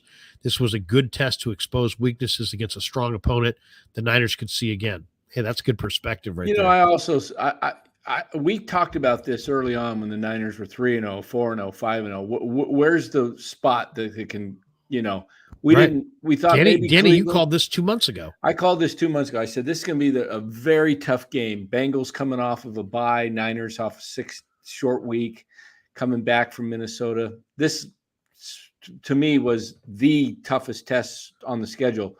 I didn't expect them to lose, to Minnesota, though. No, I know. Or Cleveland. I thought they would still, I thought they would go into this game 7-0, but it's funny. I was doing a stream with Jesse a few weeks ago, and then when the Niners were undefeated after 5-0, and he said, would you bet everything you own right now on the Niners to go undefeated or lose 3 games? And he said undefeated. And now here they are 3 weeks later. They've actually lost 3 games 3 weeks later after that. Come on Friday says, no worries with Purdy. He's pressing. What does that say? He's CD struggle. He's something. The D struggled. Brother Bob said, Purdy's pimp, you said on Grant Cohn's show that Brock Purdy does not push the ball down the field. I was making the point that he really has to have either CMC or Debo, because those are the guys that really can make the plays around the line of scrimmage, and that's his strength. His strength is to throw it short with accuracy and timing. And if you don't have Debo, that's one thing. If you don't have Debo and CMC, what I was saying is it's very difficult. And we all know what his strengths are. He doesn't have the biggest arm. I've never said he does have the biggest arm. His strengths are processing, accuracy, and timing. But I also think those are really 3 major traits to winning football. Dazza says people are acting like the turnovers are new. Brock Purdy has lots of interceptions last year. They just weren't caught. He did throw a lot of balls that were 50-50 balls. And then let's be honest too. All good quarterbacks are going to throw out some 50-50 balls. You got to throw some 50-50 balls to have success in this league. You can't be super conservative and not be willing to throw those balls. But at the same time, you're going to win by it. You're going to lose by it from time to time. Glass half full guy. Do you expect Lynch to make multiple moves at the deadline? I do. I expect him to get an edge rusher and a corner. Just trying to get through these. We got Brother Bob says, I was agreeing with your real son, Kevin. Relax, LOL. System son. Don't forget that. And then we've got Dazzo says it takes time, but quarterbacks weren't paid $40 million plus then. Yeah. James drops this one in. Thank you, James. And then we got this one from Brother Bob. He says, that's all you ever say, Purdy's pimp, Brock or Purdy, LOL. Just all over me. Okay, Calba, who has just weighing in. JD, we definitely want your thoughts, but Purdy's only 23. As Larry said, it's not a straight lineup. All of the elite quarterbacks in the game have had worst 3-game stretches in their careers. He'll heal over the bye and will go on a run. At least that's the hope, right? Michael Salisbury says, how do we get the run game going again? That's a great question. I don't know how to get the run game going again other than Trent Williams. Yeah, Trent Williams will be back. Try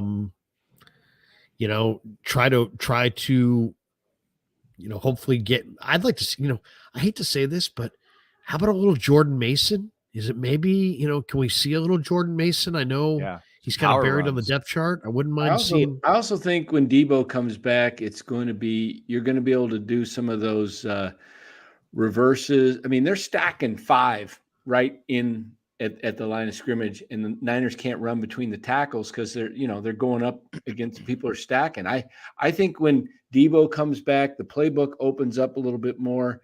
I think some more check downs, throwing underneath the coverage instead of trying to throw over the top of the coverage is going to change everything. And it will, make people honest, make them come up on you so that those plays over the middle are open. The backers, I mean, you notice how close the backer is to the safeties? They're like within 5 yards, and you're trying to lob it in to this little slot. Take the underneath stuff, whatever the defense is giving you, and move the ball down the field. That's what they got to start doing. I agree with that, actually. Kevin F says, go Dubs. We can still sleep sound tonight. Did they beat Houston, JD? They did. They did.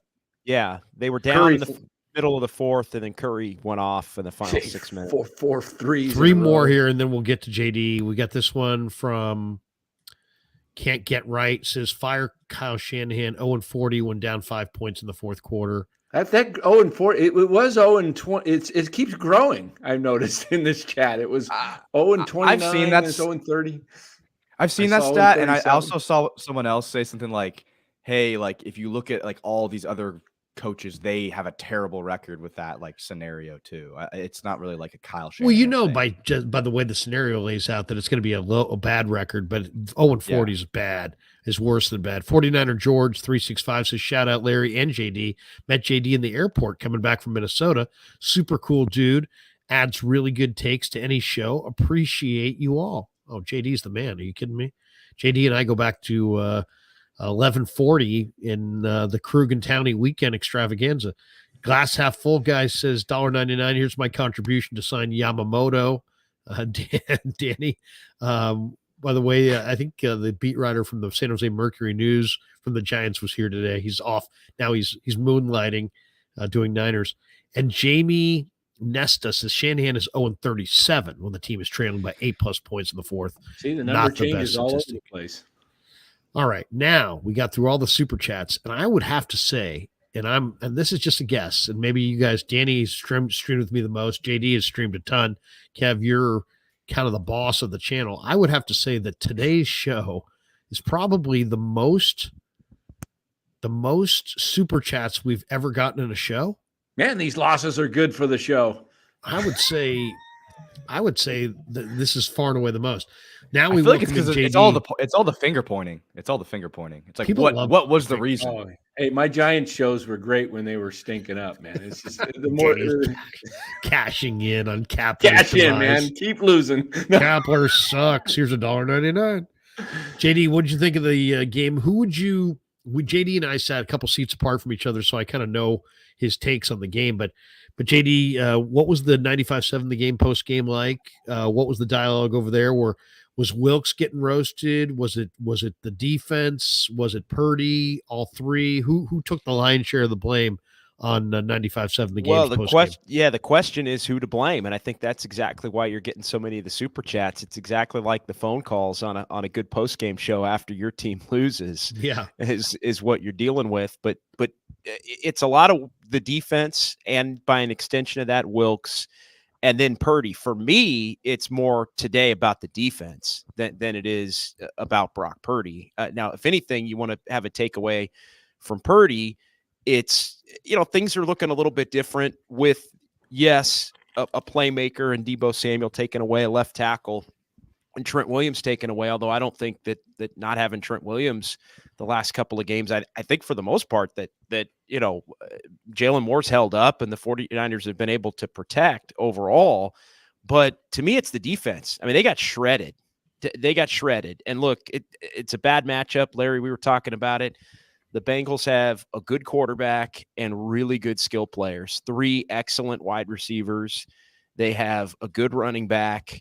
And, they were going to make some plays today where it was just going to be, Joe Burrow pitch and catch to Chase or to Boyd or to Higgins. And the 49ers were just going to have to live with that. And I mentioned it to you on the pregame on 95-7 the game, just the fact that I thought the Niners were going to have to score some points today because the Bengals, you knew were going to score some points, even if the 49ers defense played well. And, I thought the Niners were fortunate to be in the game for as long as they were, 17-10 going down before Purdy's first interception, with a chance to tie it and with a chance to maybe steal it. This would have been a bigger theft to me than Monday night would have been, or even 2 weeks ago in Cleveland would have been, with how well the Bengals were playing offensively. So to me, it's another bad mark against a 49ers defense that suddenly is reeling with a lot of question marks. I thought the tackling today was really bad. I know Kyle Shanahan pointed that out after the game, Fred Warner as well. I'm not used to seeing this team tackle as poorly. And I wonder what was going on with the game plan today. It was kind of a conservative game plan today. Lay back, not going to blitz a lot. It was almost as if there was a collective back to basics conversation had maybe between Fred Warner and Nick Bosa and Steve Wilkes and Kyle Shanahan to try and get back to doing some of the things that the 49ers historically do well defensively, trying to get home with 4. And it did not work. Bad matchup or whatever. And I'm kind of with you, Dan. I thought this was a game that set up to be a tough one on the schedule, just given the talent that the Bengals have offensively and the short week for the Niners, the Bengals coming off the bye, all of those things. But the defense is alarming. And now Brock Purdy's playing from behind a little more, which I think is the other part of, I mentioned, maybe having guys out is part of the struggles, but I also think playing from behind is part of the struggles. I think when you're behind and you have to make a play, you're behind by 4, you're behind by 5, like they were in Minnesota for a good chunk. You're behind where you need to get a touchdown to tie, and it starts to get into the fourth quarter.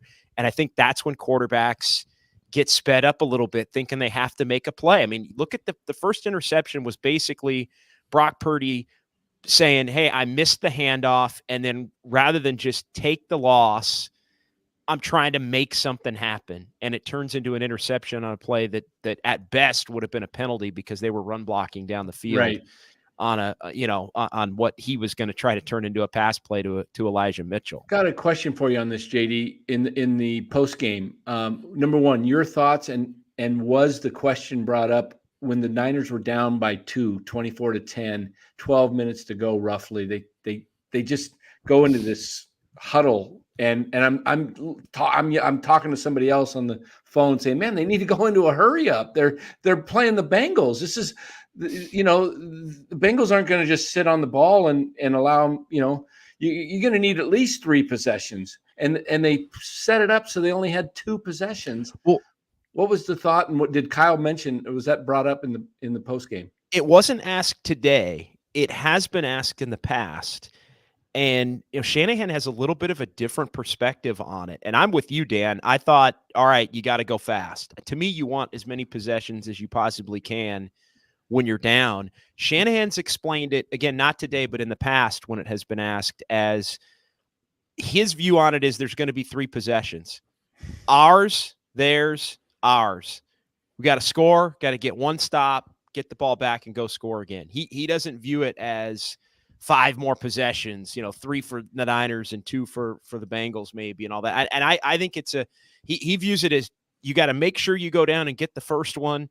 Then you got to make sure you get the stop, and then you're going to have time left. So, but that's when you got to look at game situations. They weren't able to stop Burrow the whole game. Why would you think you're going to all of a sudden just stop them when they get the ball back, when the Bengals get the ball back? No, I hear you. I mean, I hear you. I thought they needed to go fast, but again, you said it right then as we were sitting there. You're like, I can't believe they're huddling up here. Yeah, no, they needed to go fast. To me, you want to go get that touchdown, give yourself as many opportunities as possible. But Shanahan in the past has gone the other way on it. Yeah, JD, let me ask. Brother Bob says, JD, how bad was Purdy, Larry's lover, today? Brother Bob's killing me. Brother Bob is just, first of all, he's emptying the clip. Brother Bob, thank you, by the way, for all these donations. But, just remember this, as much as you hate me, I produced Kevin. All right. So at least, I can't be all bad. I produced the kid up top there to my or that way. JD, give us your objective opinion on Purdy. Me, man. I've been touting him forever, so I can't be objective at this point. I'm a believer. I really do believe he's got really a lot of potential. I'm a big fan of Purdy's, and I like his competitiveness, his smarts, his accuracy, his timing, his touch. But today he had I thought the first interception was understandable. Spacing wasn't right. The second one was not understandable. You got to have an account of the defenders. You can't float the ball in the middle of the field in the NFL in tight windows. He's going to learn these lessons, but you're more objective on Purdy. So give me your perspective on his success and his struggles, and where do you think he goes from here? I didn't think he was bad today other than the interceptions. Now, the interceptions were awful, and when you have interceptions in key moments like that, then it means you had a bad day. Sure. But even if you look up at the yards and the totals, and it looks okay from that standpoint.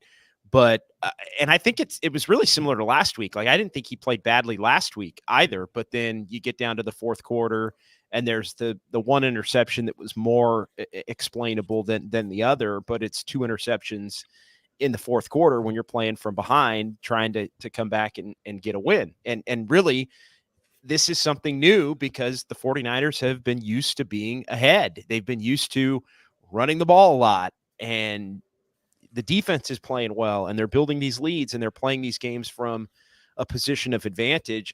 I think Purdy's going to be fine, but I think the 49ers need to get back to running the ball a little bit more. I think they need to get back to playing better defense. I was never one that thought Brock Purdy was going to be one of these quarterbacks that on a week in, week out basis is going to be slinging it around, bringing you back, going toe to toe with Joe Burrow, and just, basically accounting for other problems on your football team because he's so good like that. And maybe he would get to that point in his career. And he certainly was on a trajectory to where maybe he was going to have a chance to get to that point. But I think it was still relatively early in his career to start thinking he's going to be going toe to toe with the big boys, which is what today would have been. And I think it's just 2 things. And again, not to be totally redundant, but it's playing from behind, and it's the fact that this Shanahan system when you start taking pieces away, and it happened in the Cleveland game when they didn't have Debo and they didn't have McCaffrey. McCaffrey, I think, is banged up too. I mean, he would never say it. I know he wasn't on the injury report. Like, something just is off with, he just doesn't seem like he's got quite as much juice running the football. Teams are really stacking up to try and stop the run. I think, Dan, you made a good point about once you get Debo back, you can start, bringing him into the fold a little bit and trying to keep the defense honest, which I think opens things up in the run game.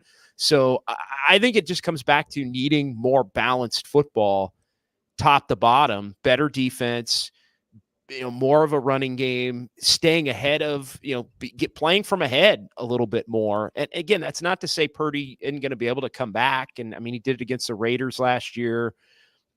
And he had 365 yards today, but when you're going up against good teams or good defenses, or you're in hostile environments like the Minnesota game, I would consider to be a hostile environment with another team that's kind of cooking, you got to be more perfect. And I think playing from behind leads to more risks, and more risks lead to more turnovers. And I think that's what we saw today.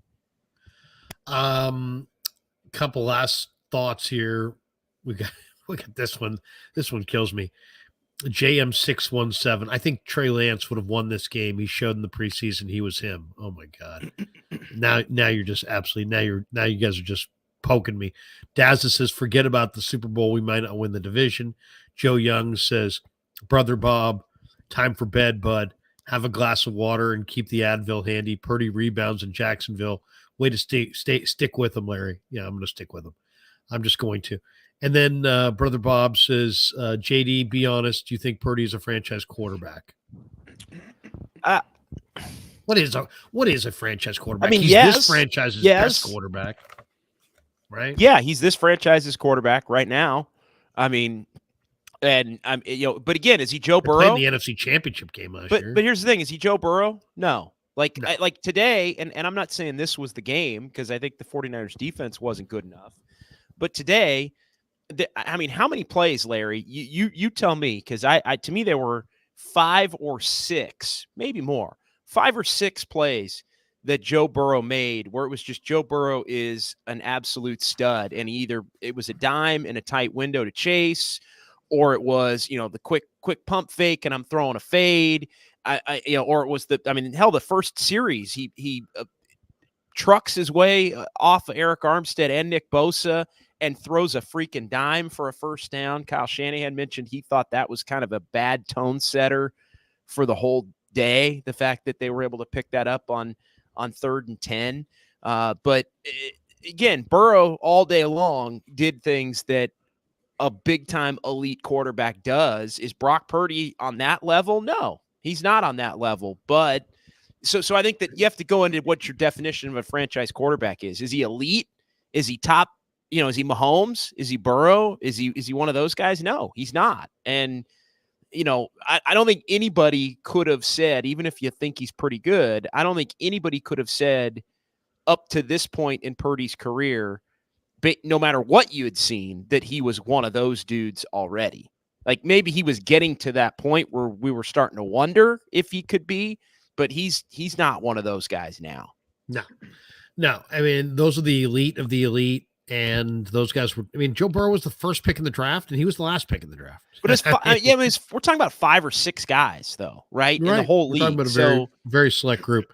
WW says, play Darnold and replace Larry with Kev. There you go.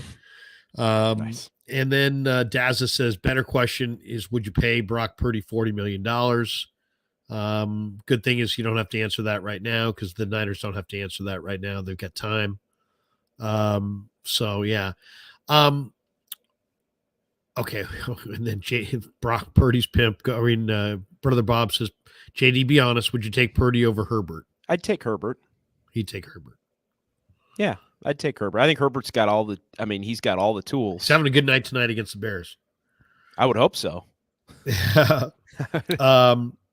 G Martinez says, damn, Krug is conceding that Purdy is. Oh, wait, where is it? God, they're coming in so fast here. We got this one from G Martinez. He says, damn, Krug is conceding that Brock is not him. First of all, I hate that whole he's him thing. I think there's absolutely Brock Purdy is the best quarterback the Niners had and have had since going back to Steve Young. There's no doubt in my mind. All right. We're going to bolt because we're going to get on with the night. We're 2.5 hours in. JD, tell people when, you're here with me at the stadium. When are you on 95.7 the game again? When are we going to catch you next? Yeah, I'm going to be on in the 1 o'clock hour tomorrow with Steiny and Guru. We do a regular day after the game segment when I join those guys.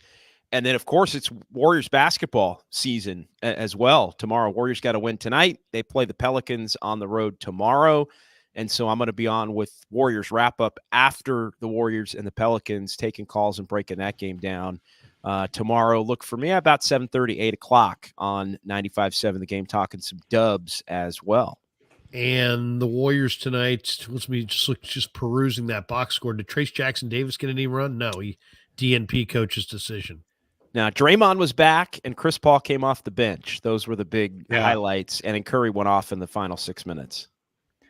Nice. But they are looking much different this year with Chris Paul. I like the Chris Paul acquisition as I see. They take you better care of the basketball. Yeah, much better. And he can take that open 15-foot shot. He can create it. He's always moving to the wings and jumping off that back fadeaway. And just with Curry off the floor now, you don't worry about the team. They actually are making runs with Curry off the floor. Well, and the nice thing about Chris Paul too is that, I saw it in that Sacramento game the other night. It's like, Purdy can play off the ball. Steph can play off the ball, and he just seems like, he can bring it up against pressure. Steve doesn't have to waste all these timeouts, trying to, coach him up. Chris Paul knows what to do. He knows how to play. He knows how to win. He's competitive. All these things that you had to explain to other players, you don't have to explain to him. And I just think as long as he can stay healthy, which is a big question, he's going to help them finish. He's a great closer. And he was the Steph's finishing lineup again tonight. Yeah, he's a great closer. And as long as he's out there, he's going to be a great closer for Golden State. Brother Bob says, JD, thanks. Your boy Purdy's pimp says Purdy is better than Herbert. Yes, and I'm going to stick with that. I like Purdy more than I like Herbert. All right, that does it for us. Thanks to check out JD on 95.7 The Game. Danny is obviously a OG on the channel. Check out NorCal Sports Network. Danny, when do you go live again?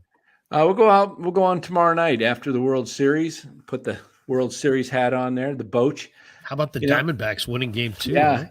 It's funny. I said, I've been pulling for Texas because of Boch, but right. I love this Arizona team. Just, it would be kind of, in a way, I wouldn't mind seeing them win because it might wake up the Giants to maybe try doing something different, like playing young guys a lot. 4 guys in the starting lineup under 25 for the Diamondbacks, and they run the bases. They put pressure on you. I just really love the way, and I love the story of Mike Hazen too. General manager lost his wife last year. Very tragic. And he's got young kids, had to step away from the game last year, take care of his wife, comes back, and he's in the World Series. How can you not root for somebody like that? Good call. One last shout out to our sponsors. Thanks to Marin Autoglass, marinautoglass.com, 415-883-3030. Thanks to New York Style Italian Sausage. The only kind of a sausage I will eat is New York Style Italian Sausage. Thanks to Pig and a Pickle, the title sponsor of the Krug Show. Pig and a Pickle, the best barbecue in Northern California. Check them out in Emeryville and Corte Madera. They're open 7 days a week from 11 a.m. to 8 p.m. Get the brisket chili. Go say hi to Damon and Mary and tell them that Krug sent you. Thanks to Mojo Fantasy. And check that link in the description. Make sure you use the promo code Krug, and they will match you up to $100 on your first deposit. And everybody who goes to Mojo Fantasy and registers automatically enters into a drawing to win a Brock Purdy or a Nick Bosa jersey, which we'll give away on Thanksgiving night in the Niners Seahawks postgame on Thanksgiving night. Looking forward to that one. And then thanks to Underdog Fantasy as well. And Kev, I'm making some good money on my both my Mojo and my Underdog picks, Kev. They're coming in big. We're doing well on Underdog and Mojo. Yeah, I think you had the over on Bosa half sack, and I think he got a half sack. So you pushed. So you won your entry. Okay. But I mean, I had some other good ones as well. Kev, anything you want to add on the channel? Obviously, the channel's doing great. We're sitting here. Today was an epic post-game show. We had 1,700 people in the room, I believe. We're closing in on 27,000 subs. We've had 1.5 million views in the last 4 weeks. We've added almost 3,000 subscribers in the last 4 weeks, and we're closing in on 27,000 views. Anything you want to add on the channel or about the channel before we get out of here? Just tune in tomorrow, 49ers Wake Up. That's right. 49er Wake Up tomorrow morning at 8 o'clock or 8:30. 8 o'clock? Mm-hmm. Or 8:30? 8 o'clock.